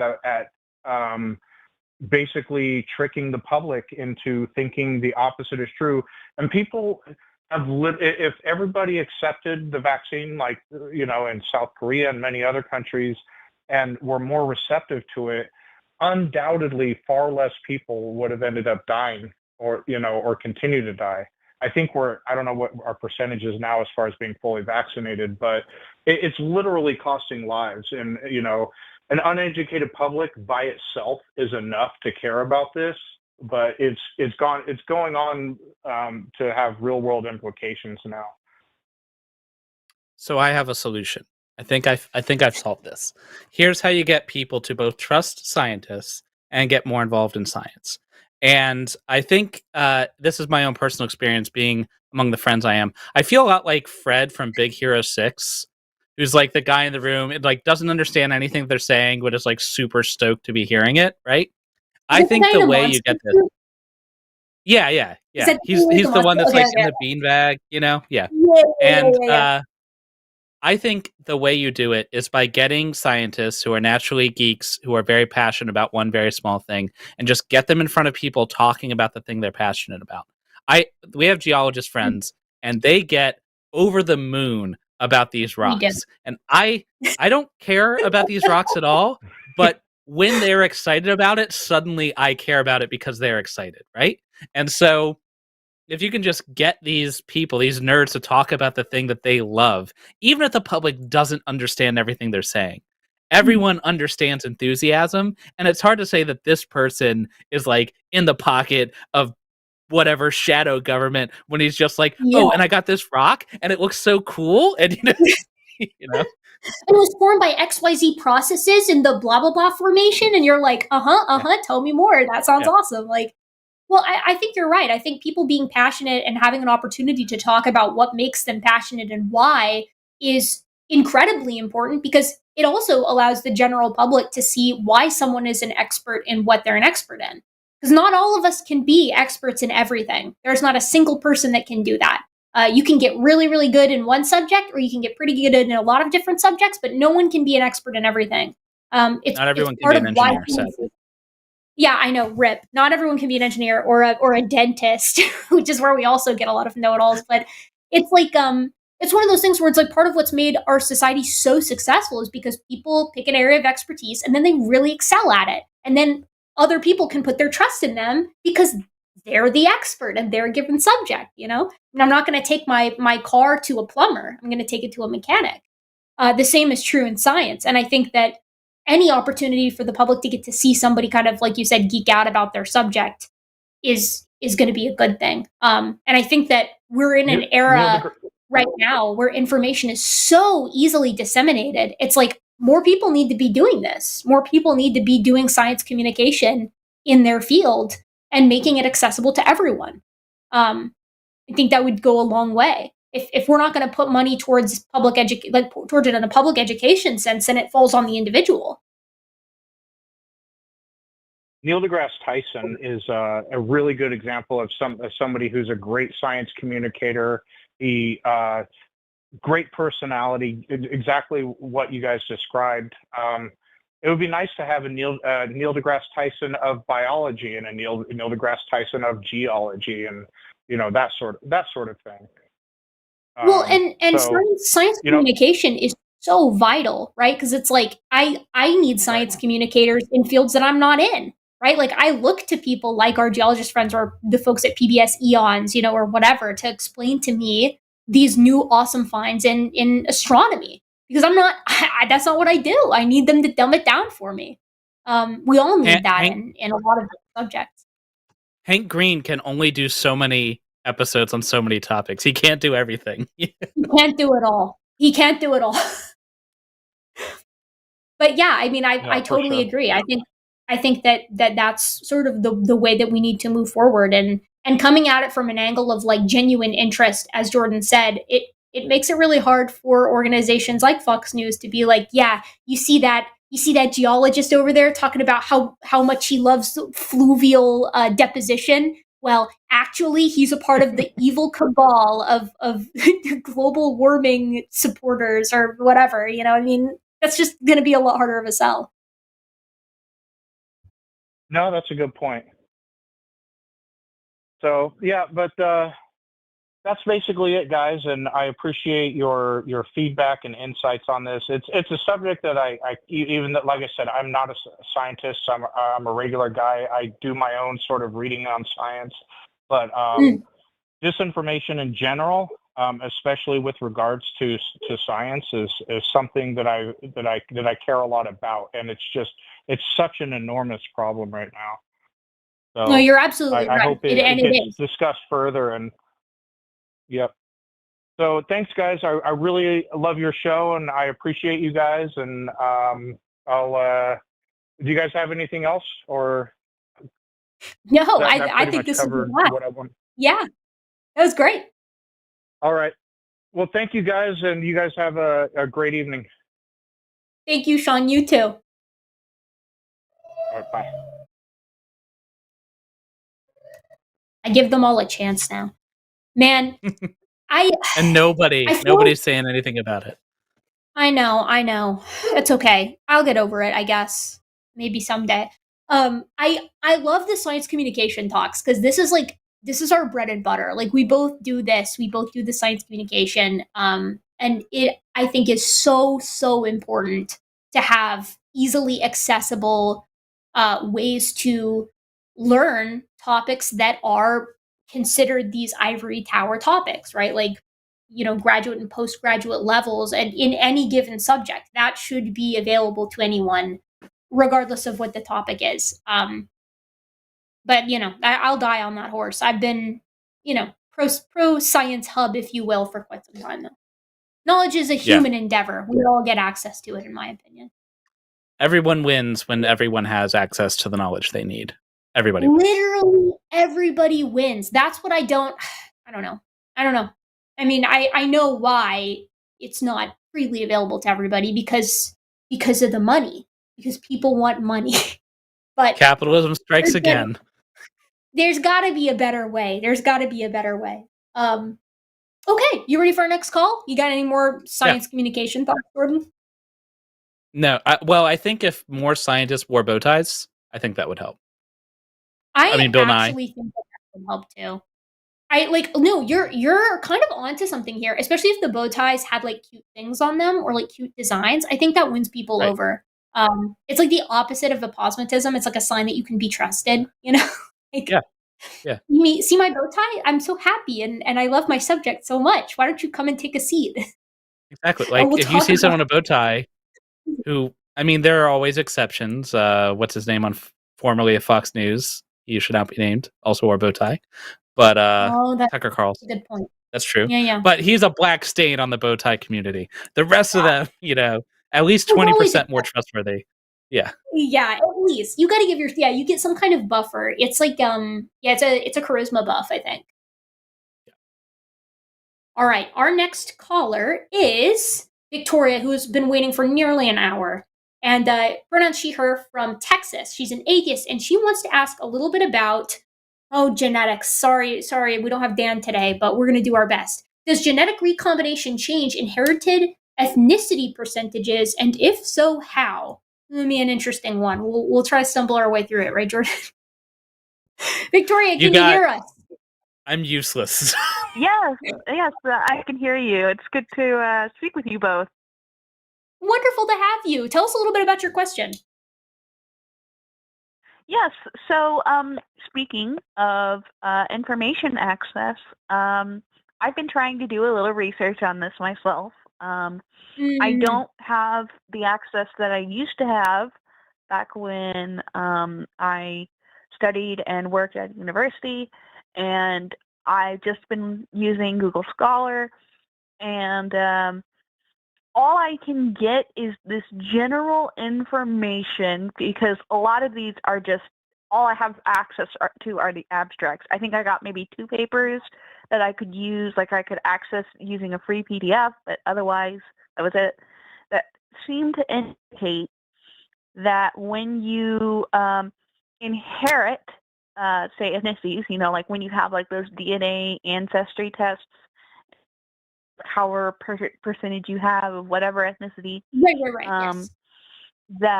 that genetic recombination can change that percentage, instead of it just being like, my parents are, my father is 50% this and 50% that, and my mother is 50% this and 50% that, and then you get 25% of each coming to you. Apparently it can't be mixed up a little bit. At least that's my understanding. I could be misinterpreting that. If that's the case, how? I can't seem to find the method behind it based on what, meager research I can do on it myself. So before you jump in, Erika, real quick, before you jump in, because I'm not going to be very useful, but there's one thing I can say, just as a PSA, because you mentioned not being able to find papers. And I don't want you to go to the wrong places and inadvertently do something immoral, perhaps. And so there is a source that's like the Pirate Bay of papers. It's called Sci-Hub, SCI-Hub. So I am telling you to avoid that at all costs, because what it has are free papers, not every paper, but many, many papers you can find there for free. And obviously, circumventing paywalls like that is not something I can endorse. So take that information, do what you will. And now Erika can answer your question. I would like to add, I was actually going to do the same bit, Jordan, you scoundrel. But the thing about Sci-Hub that is especially disgusting is that it is so easy to use. All you need is the DOI of the paper that you're trying to access. And if it was released before, I believe it's 2021, odds are this Science Hub will have it. It's hideous and heinous what they're doing there, making knowledge available to everybody at the press of a button. And you can also download it, and no one I know, all nefarious individuals, has had any issues with accidentally downloading viruses or anything like that. How diabolical that it is also safe to use. Truly despicable. I'm just letting you, Jordan and I are worried about you, so don't go, and it's SCI-HUB, and the current working one that I've heard from people is the SE.SE version. So just so you know, and can stay away, because it's so dangerous. But, so, I think the first thing to note here that's important is like the way we actually determine, right, like what ethnicity a person is kind of not rock solid, especially in those DNA kits. The way that you do it is with common markers. So basically, we've sequenced genomes of a ton of different localities in the world, and when we look at all of those genomes, let's say you're looking at a population from the Democratic Republic of the Congo, or a population from Spain, or a population from Japan, or whatever, all of those groups are going to have like little markers in their genomes, like sequences that are common to that region and that region alone. And so then when you do these DNA tests, they look for those markers. And if they find them, they're like, oh, okay, that marker was from Japan, and that marker was from Spain, and that marker was from the DRC. And so as a result, you're this percentage of all of these based off of the percentage of each marker that you have from those areas. But like you noted, recombination is a thing. So what happens when you're doing recombination in these areas that are like commonly used for markers? Well, typically they don't use those areas, like areas that are like prone to that in those services. But it's not impossible. And like over time, obviously, the more groups interbreed with more groups, the more genetic diversity, and the less easy it's going to be to find these markers that once delineated isolated populations. So what I'm saying is like, yeah, over time, you're going to, like, for lack of a better term, the melting pot is going to get more and more melted between groups on this planet. Now, at the same time, if you have groups that stay isolated, they're going to accrue more new mutations, and they might create new markers that are unique to their group because mutations accumulate over time. And if they fix in a population, they might be specific to that group, in which case that would then become a new marker for that specific group. But global travel has basically annihilated that as something that commonly happens anymore, because anybody can exchange genes with anybody. Which is awesome, I think. I think it's really good, because that means you get a ton of different folks that can contact each other and exchange ideas and do all sorts of cool stuff like that. But the long and short of it is, those markers are flawed. Those markers can be muddied, as you put it. And for that reason, it's generally not going to be the case that you can put 100% confidence in those DNA tests. Does that make sense?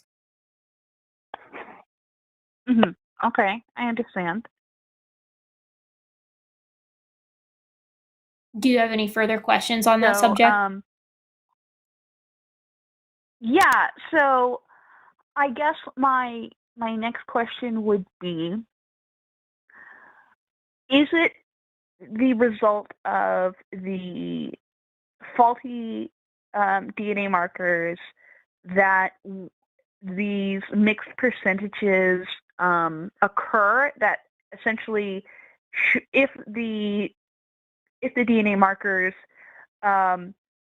were an accurate measurement for percentages, would we see would we still see that genetic recombination mixing the different percentages? Like you would still get that accurate division from parent to child, or could you just end up with a strange random percentage still afterwards?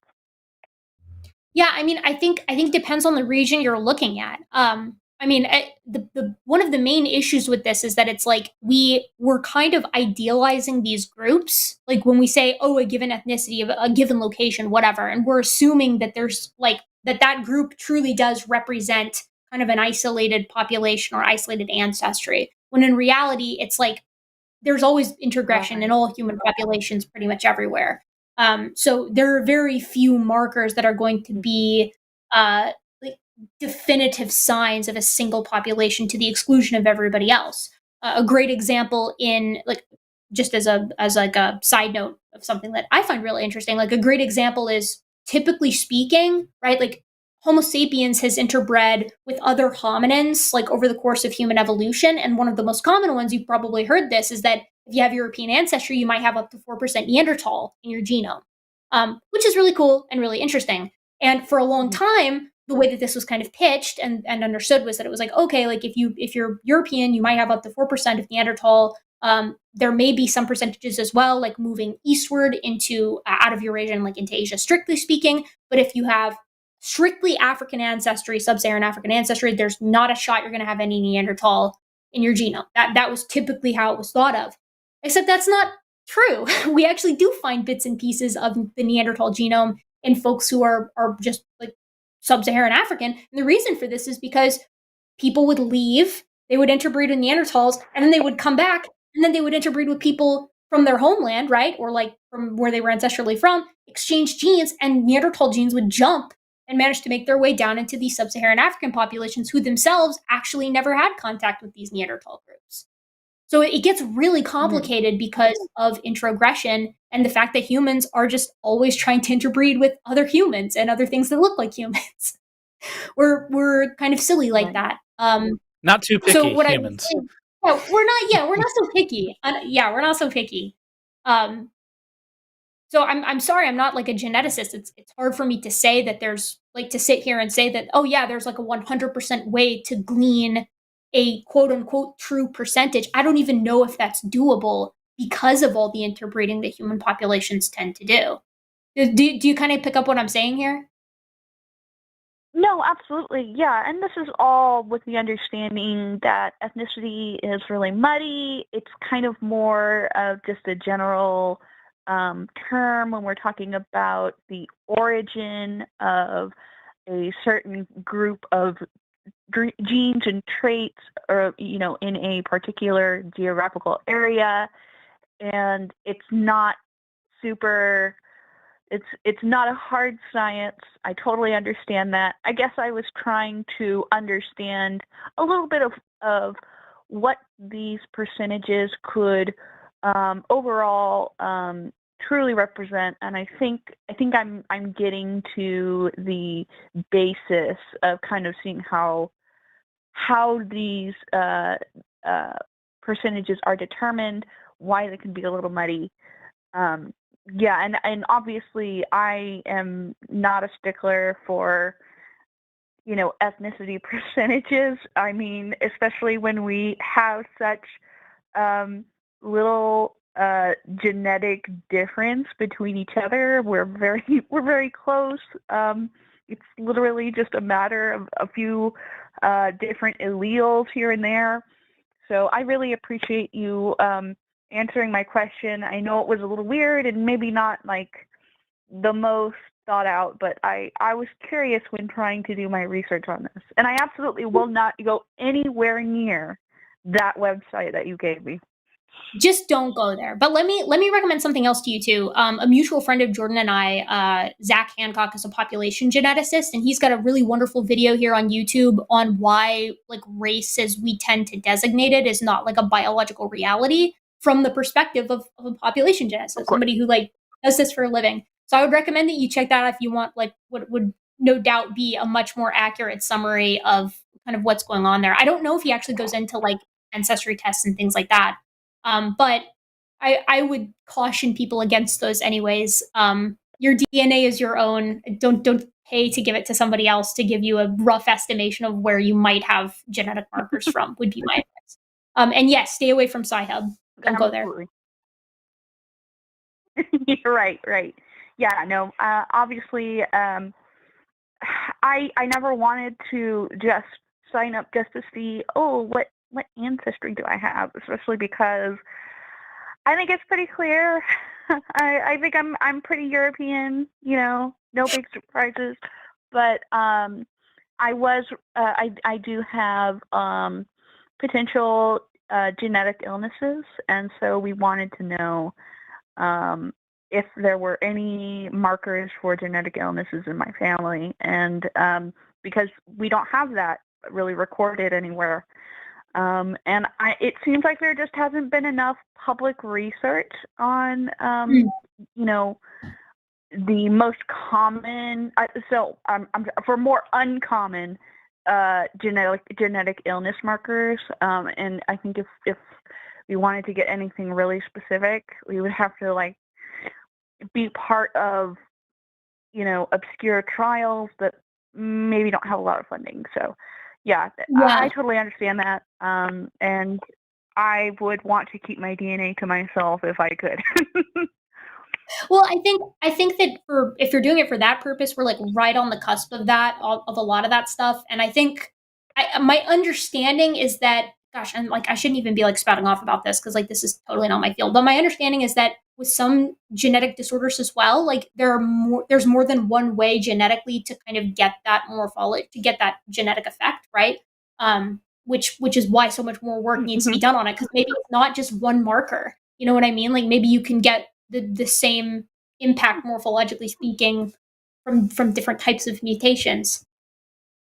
So I just checked the group chat that we're in with Zach, and he said, what they're talking about on SkepTalk right now is my whole thing. So I guarantee you, if you go to his channel, which is at Talk sorry. Pop Gen, but if you search for Zach Hancock, you'll find it, or at Talk Pop Gen, and just drop him a comment, I guarantee you he will, out of frustration, answer everything you could possibly want to know. Oh, Jordan, did we blow it? Did we bomb it? I'm Did so you say we sorry. finished it? No, I don't think it's like they're messing it up. It's like, I want to talk because I'm so excited about it. So, Oh my gosh. Okay, well, Zach, if you are listening, let us know if we bombed it. I really need to know. For watching me stumble my way through genetics just gives my creationist enemies ammo. So I need to know if I bungled it, so I can admit my mistake ahead of time this time. But yeah, Victoria, send Zach an email Especially too. I'm when sure this he would is be such a- Absolutely, yeah. And I obviously the last thing I want to do is create any misconceptions regarding ethnicity and race, because honestly, I don't. all I'm interested in is just population movements. It really doesn't have anything to do with, particular. Well, I mean, I do like seeing the history of morphological changes, but not because it should separate us by any means. I think it's really cool to watch the history of humanity, and so I mean that's a really big reason why I've been watching your channel and watching sort of the hominid evolution and progression throughout history. And so thank you so much for the recommendation. That sounds like this might really be up my alley. So apologies to Zach Hancock ahead of time. He's definitely so mad. But I also he's in the side chat too, Jordan. I just checked and he's like, this is my whole thing. He's just watching us like, let me in. Yeah, let me in. Well, Victoria, I hope at least, if nothing else, you got a good recommendation towards like a better source to go to towards this kind of thing. I mean, outside of like humans are really low in genetic diversity and population markers aren't as accurate as people like to think, and introgression. It's like that's the depth of my know-how. But it sounds like you've at least got a good place to go next. And I absolutely don't think anybody thought that you were coming at this from any place other than one of curiosity about like pop gen and stuff like that. So thank you for calling in. Of course. Making me enjoy like ding dongs in front of Yeah, thank you so much for having me. Of course, take care. It's been a pleasure. I hope you guys have a great night. Thank you, you too. Dang, I got excited at the end. She came back in and she was like, have a good night. And I was like, now they're just avoiding it as a bit. I know. I don't even want to check the chat about it. I'm sure they're all pretending like it's not even there. Like, wow, great empty space in your background, Erika. Just see, now if I were a caller, sorry. Now if you're a caller, you have to call in and commit to the bit, which is the worst part. I would get up and leave. I don't have it in me. My little heart can't take it. What's that behind you? Is that a monkey with a blue bandana? Yeah, and literally nothing else.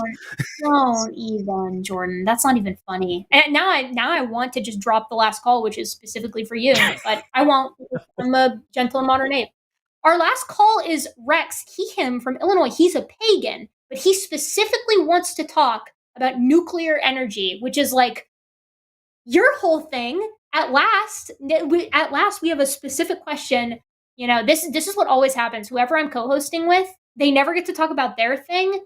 And then the very next week, it's only questions about their thing only. So at least we have this. So Rex, as our final caller of the evening, can you hear us? Wait, hold on. I clicked talk, but it's not letting him in. 1 minute? I can indeed Rex, hear you. Thank you. Wonderful. Would you like to elaborate a little on your question? I would. However, first, I would like to say congratulations, Erika, on that silver play button. Well earned. Yes. Thank you so much, Rex. Wow. Oh, that's so great to hear. Wow, you can stay. Can't believe you noticed. Yeah, I can't believe you noticed. Yes, at absolutely. Last. I actually caught the little segment that you put out when you first got it, when sometimes it was on the screen and sometimes it wasn't because you were still editing, and during the course of the video it was there and not. And I was trying so hard to keep that. The whole reason I did it was for temporal consistency, and then I blew it. I just blew it. But easy come, easy go, I guess. Still an awesome video. But yes, Mr. Jordan, I am Rex, and I was in the U.S. Naval Nuclear Power School back in class 8808. Okay. All right. So is this going to be a quiz? Is this going to be? No. One of the things that our instructors informed us as, because even back then we had protesters saying, nuke's bad, don't do this, is that very few people realized just how many reactors have been in essentially continuous operation in the U.S. Navy alone since Admiral Rickover started the nuclear program back in the 50s. Thousands upon thousands of hours of operational reactor time with, as I recall, one accident, and that was due to a cooling failure. It's absolutely incredible how safe nuclear energy actually is. Yeah, like I said, it's the safest. It's the safest form of power generation. I think I usually compare nuclear energy and its accidents to like airplanes. This is less of an apt comparison now since they're like shoddily built and their doors are falling off. But aside, like not that part, but like air travel versus like car travel. If an airplane crashes, it's big and dramatic and it's on the news and everyone hears about it. Whereas a car crash happens, nobody cares. But statistically speaking, far fewer people die from air travel than die from car travel, right? So same sort of thing with nuclear. When a nuclear plant goes bad, and that we have three modern examples, Fukushima, Chernobyl, and 3 Mile Island. It's big and flashy, and you hear about it. And I can tell you the three because there's like, I can tell you each one because there just aren't that many, though, if you want to see something that was almost an accident, very close, Davis Bessie, I won't bore everyone on the call with the details unless you twist my arm. But if you want to see what could have very easily gone very poorly, that is the reactor to look at. But yeah, very extremely safe, which I think is contrary to most people's perception. I think a lot of people feel like it's always on the ragged edge of blowing up or something, and that's just not true. No, absolutely not. And 3 Mile Island wouldn't have happened if the operators weren't so fatigued. Well, I think so. 3 Mile Island, one of the big lessons learned that came out of that was there were two big things actually. So training was one thing, and so the training of the operators to actually think less. The way the procedures were written at the time were like, here is your problem, and here's how you solve the problem. Like, here's the source of the problem. That requires them to diagnose the problem, right? Whereas now the procedures are written, here are your symptoms, and then you go down the procedure and it helps you diagnose the problem from there, right? So there was a lack of training. There's a lot of people who came from the Navy, but running a Navy nuclear plant, which is much smaller, is very different from running a commercial power plant. They're just different considerations, but those weren't the operators weren't trained on those differences, so they couldn't know, right? Another thing that came out of it, though, and this is getting into my very specific niche of nuclear engineering. I work in probabilistic risk assessment, and so in nuclear safety, you've got your deterministic guys and your probabilistic guys. That didn't used to be the case; it used to be all deterministic, and so they would design the plants with certain accidents in mind. For instance, for a leak, for the way that 3 Mile Island, the way that thing happened is there was a small leak of coolant that happened over time, right? And that led to stuff. They weren't designed for that. Well, I mean, yes, they did consider it, but they always focused on the big leaks, right? Like a section of pipe falls out and all the coolant dumps on the floor, right? Yeah, that would be bad, but it's also almost never going to happen, right? So as a result of that, my field became a thing because a year before 3 Mile Island, they're like, hey guys, I know you're all focused on these big accidents, but actually if you look at it probabilistically, the small accidents are more dangerous. And they're like, risk. What do you know? And then, the next year, like 3 Mile Alley happens. So, yeah. It's not even making a big 100% explosion. Who with you. cares? Right. So I just wanted to call in and kind of share that knowledge. I've found very few individuals from whatever spectrum of environmentalism or the political side that would argue that the U.S. Navy is one of the safest operators of nuclear plants, and we can operate nuclear power plants safely. No question. Oh yeah. Well, and it's important to keep that kind of stuff in mind, right? I mean, like with our first caller, that's exactly the kind of statistic that you want in your back pocket if you're having a conversation with people who might be averse to the idea. So it's important.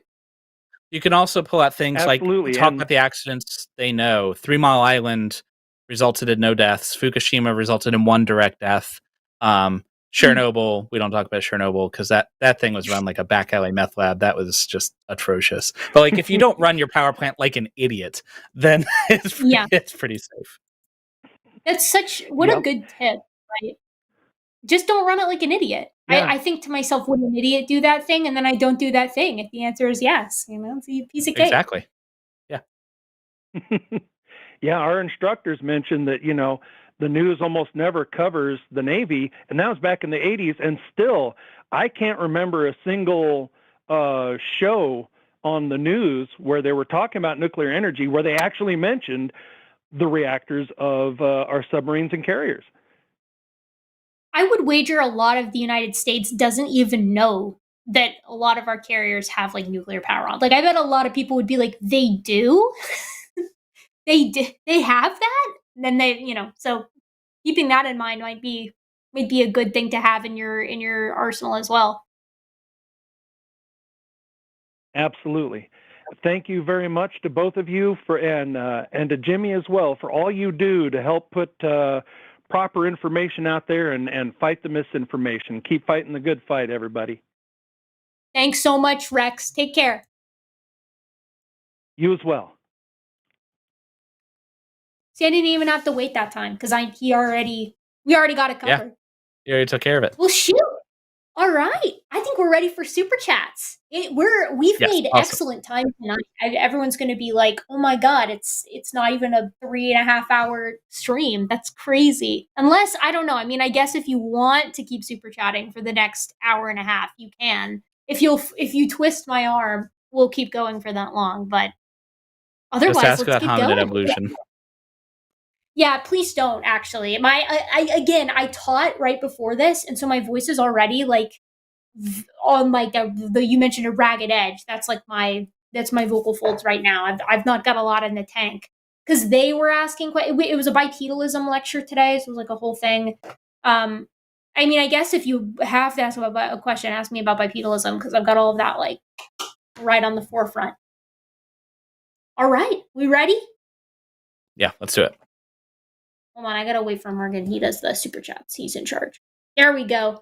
All right, $9.99 from Shakuseki. Happy Easter. It has risen. So we always enjoy a good pun. And by enjoy, I mean loathe with every fiber of my being. Thank you. It has risen indeed. You, okay, $10 from PhD Tony. Cosmogenic exposure dating on interstellar dust embedded in meteorites reveals ages of older than 7 billion years. Is this a problem for the accelerated nuclear decay hypothesis?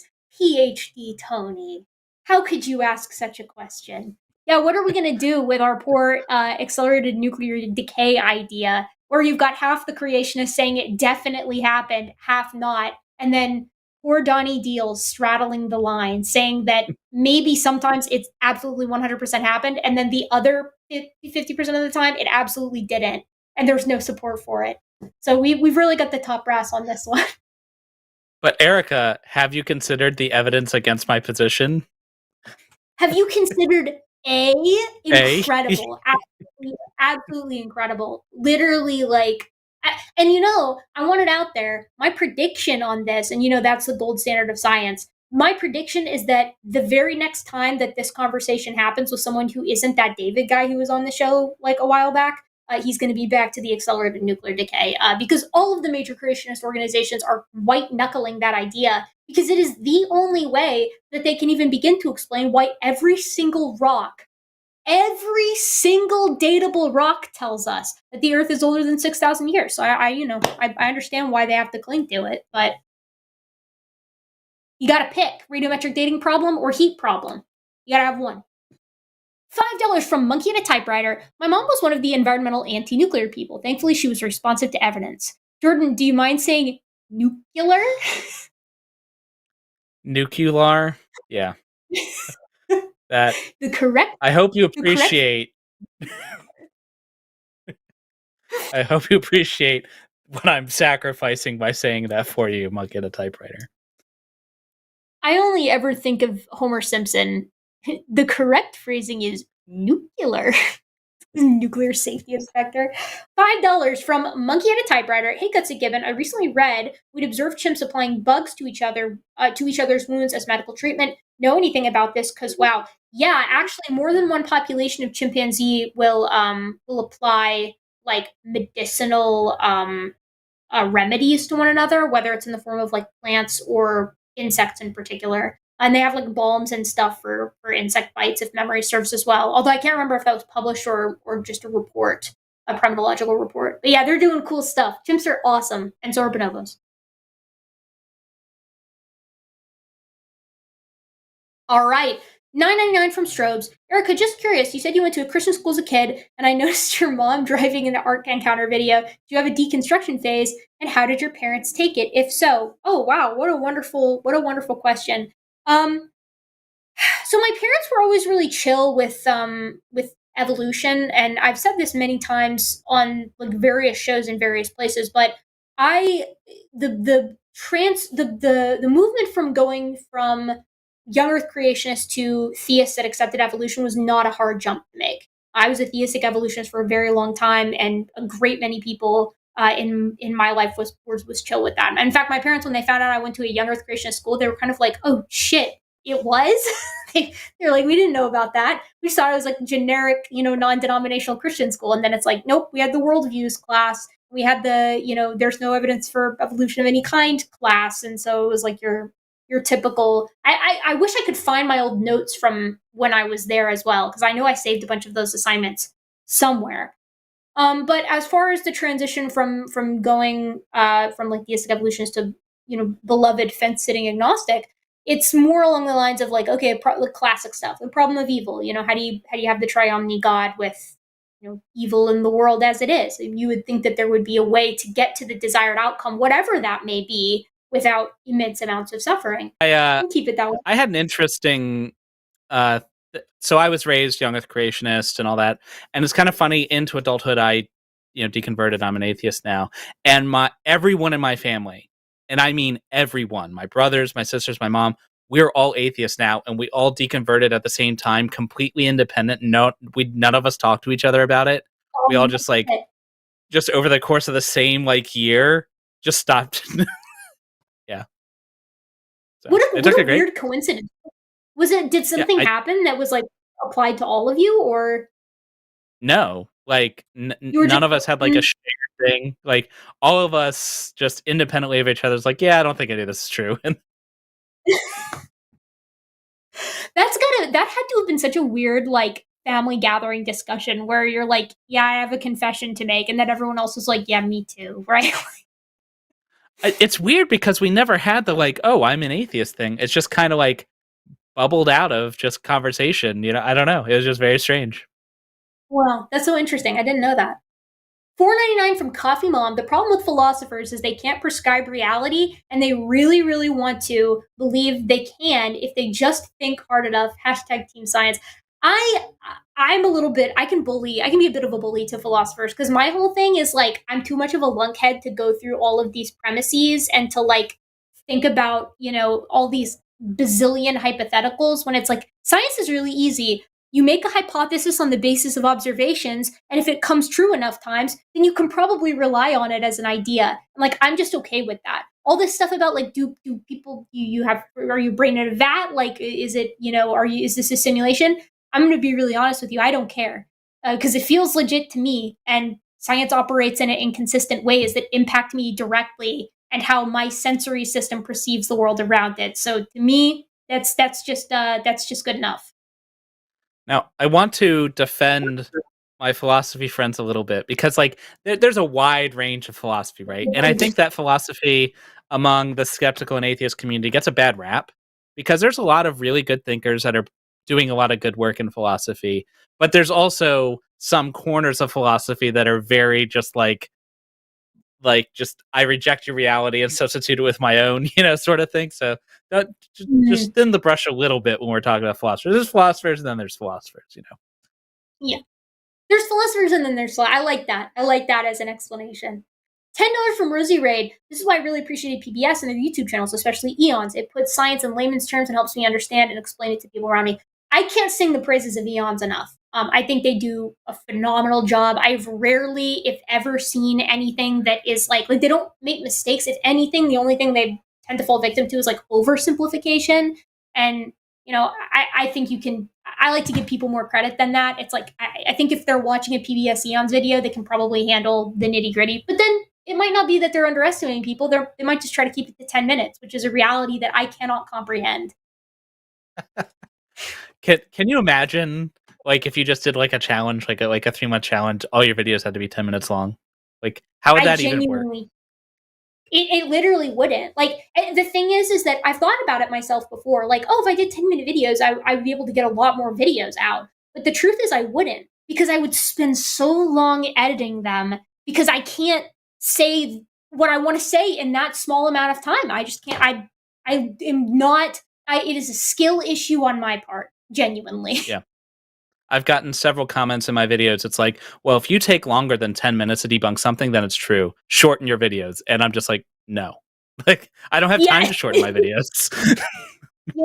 Jordan, and if you do it long enough, you start to get comments where it's like, you'll get like a 40-minute video. Like, I'll release a 40-minute video, and then half the comments will be like, a short Gutsy Gibbon video. I see. You must not have had time to make anything longer this month. And it's like, yeah, actually, though, you are right. I didn't have the time. $10 from Koi Dury Blueveal. True. Wow. What a brave thing to say. You might summon half of our science friends group chat with words like that. Yeah, very deep. Very deep. It really makes you think. $10 from Koi Dury. I got DNA markers on my genes. How do I get them out? Pre-soak 3 spin cycles. Unfortunately, it's a permastain. You could get them out. Just not in a way that would preserve, the rest of the genome.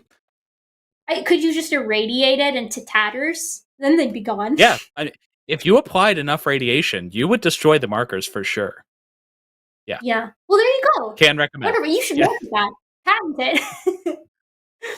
$5 from Meridian Heights. To not mention Richard Dawkins when it comes to public education of evolution and biology is borderline criminal. And Carl Sagan and all of these other awesome people, David Attenborough, Bill Nye, right? Like all the classics. Unfortunately, some of these folks have kind of done a 180 on some of those topics, which really bums me out. But yeah, I mean, you'd be hard pressed to find someone who didn't have one of these massive figures be like pretty influential in like why they went into science. A ton of people I know can say, it was because of so and so, and then they name like a popular science communicator.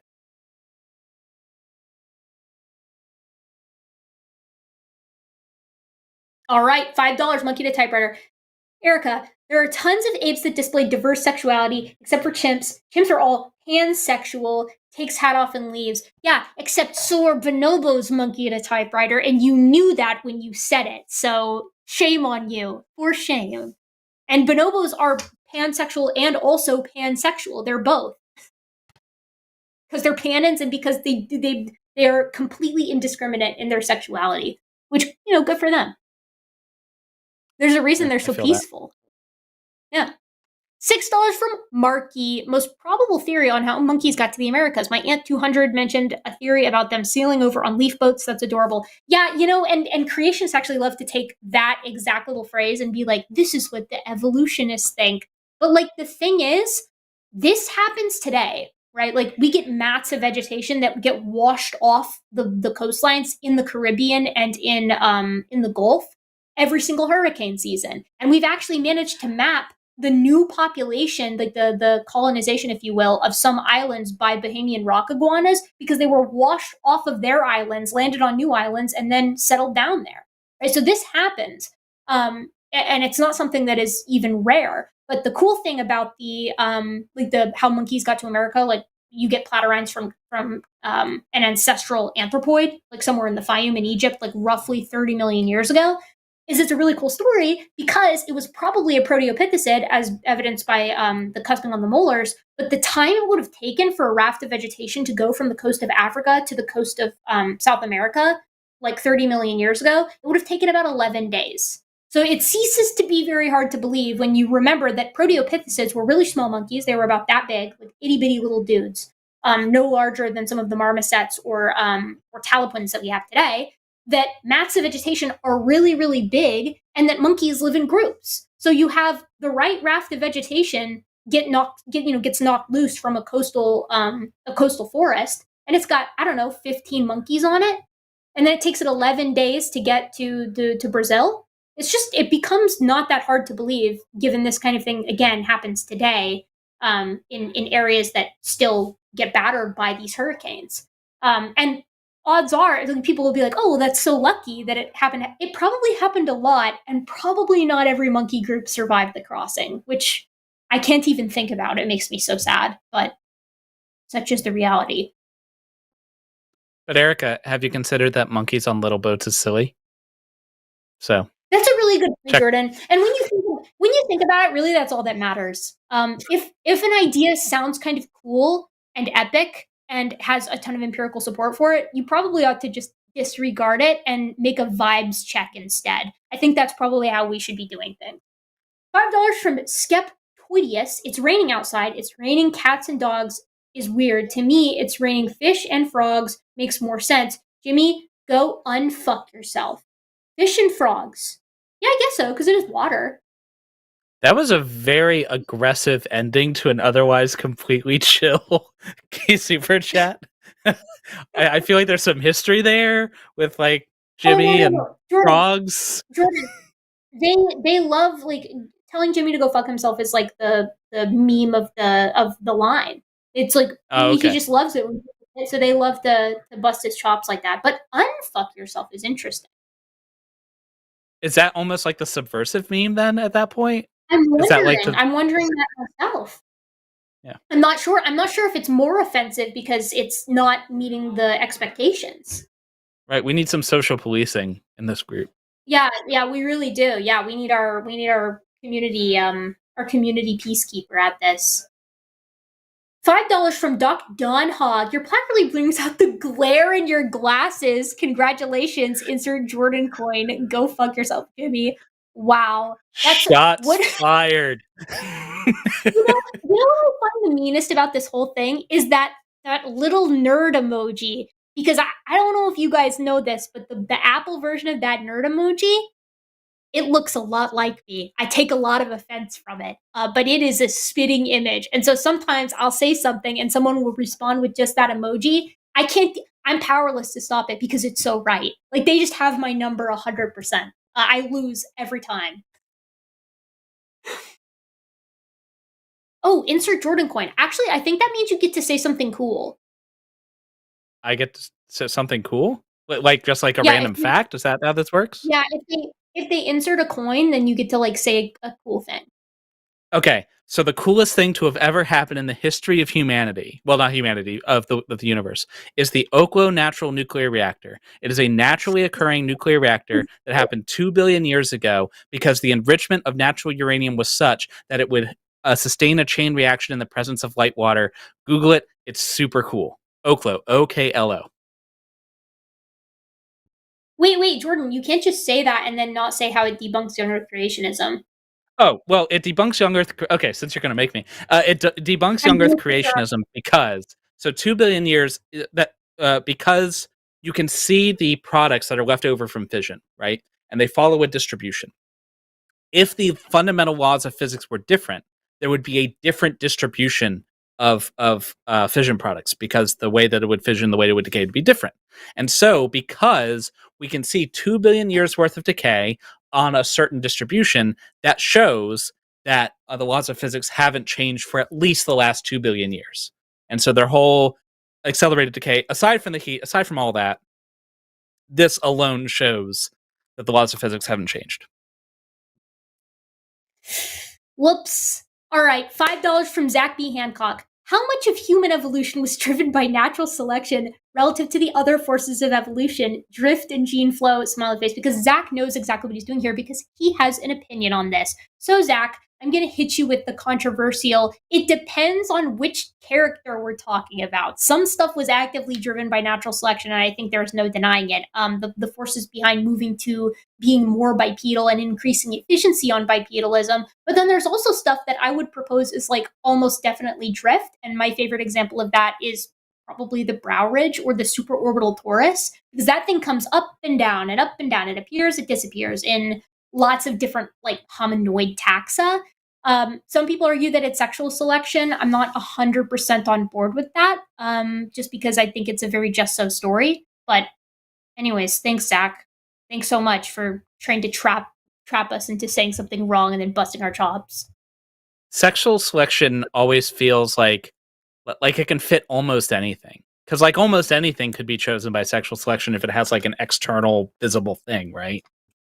Well, and the hard part about that is if we're basing it off of extant taxa, like critters living today, almost everything has been selected by sexual selection, right? Like you have these wild characters that show up in animals, and actively right now, it seems to be still the result of sexual selection. Like those weevils where the males have necks that are like this long and the females just look like normal weevils. It's like they don't necessarily have to use those necks to fight each other.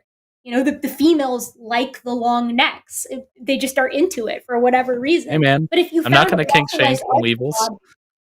Listen, me neither. But if I saw that in the fossil record and we only had male weevils, someone might be like, oh, clearly this was an adaptation towards XYZ. You know, and it's like, well, in giraffes it is, because giraffes that have longer necks could feed higher up and could browse higher up in the acacia trees. So like sometimes it is, sometimes it isn't. It's really hard to tell. And obviously some stuff, it definitely isn't. Like bipedal locomotion, that's not sexual selection. Some of those weird ornaments, animals are weird, man. That's what makes them so cool. Okay. Well, I think that this has been a very fruitful episode of SkepTalk, and honestly, an expedient one. We rarely get SkepTalk episodes that are this short. It's only been 2.5 hours instead of the usual 3.5. Or if Forrest was here, 9.5. So we should count ourselves lucky that we actually all have something of a night ahead of us. Or those of you who really like to hang around SkepTalk, maybe that bums you out. But before we leave one another until next time, Jordan, would you like to plug your stuff? Sure. So I run the Reason to Doubt YouTube channel with a friend of mine who used to be a theologian. And lately, being the Shroud of Turin guys, we have to pay our dues to the Shroud of Turin gods from time to time. And so what we've been doing is a deep dive on the radiocarbon dating. So the radiocarbon dating for the Shroud of Turin, which is, if you don't know it, it's the cloth that allegedly has a picture of Jesus that is allegedly from when he was risen from the dead. And unfortunately, it radiocarbon dates the Middle Ages. And so there's a whole bunch of fancy explanations for why that totally is fine, you guys. And we're doing a series on each and every one of those explanations and rating them on a scale of 0 to 10 bow ties. So 0 to 10 bow ties. Are you really ranking them like that? Yeah, it's the only objective measurement I could think of that would be immediately apparent to everybody. So is 0 bow ties a good argument, or is 0 bow ties a bad argument? Obviously, more bow ties is more better, Erika. So okay. 10 is the best. But hold on. But more bow ties better, right? Is better badder because it's funnier? No. So we have a set of criteria that we're judging each one on. it's explanatory power. Basically, inference the best explanation. And so we do the traditional F to S tier on each individual thing, and then use a very sophisticated vibes-based measurement to convert that to a number of bow ties. When in doubt, a vibes-based measurement sometimes is the best that we can do. It is the ultimate qualitative data collection that you could perform. Yeah. But because I've actually considered turning my vibes-based bow-tied S tier ranking thing into, like, shoving that into Bayes' theorem just for the lulls, you know? Because if you use math, then obviously it becomes objective, you know? Well, yeah, if it has a number, quantitative, baby, that's all of a sudden true. If it has numbers, it's true. I don't make the rules. I don't make the rules. All right, cool. Well, guys, this has been an absolute ball. I hope everyone has an absolutely wonderful meal planned at some point today. And I say that because I have a wonderful meal planned. I ordered Mexican food. So that's what I'm about to go do. You guys should be really jealous. But until next time, my gentle and, of course, very modern apes, this has been SkepTalk on April 1st, 2024. And we hope to see you real soon in the next one.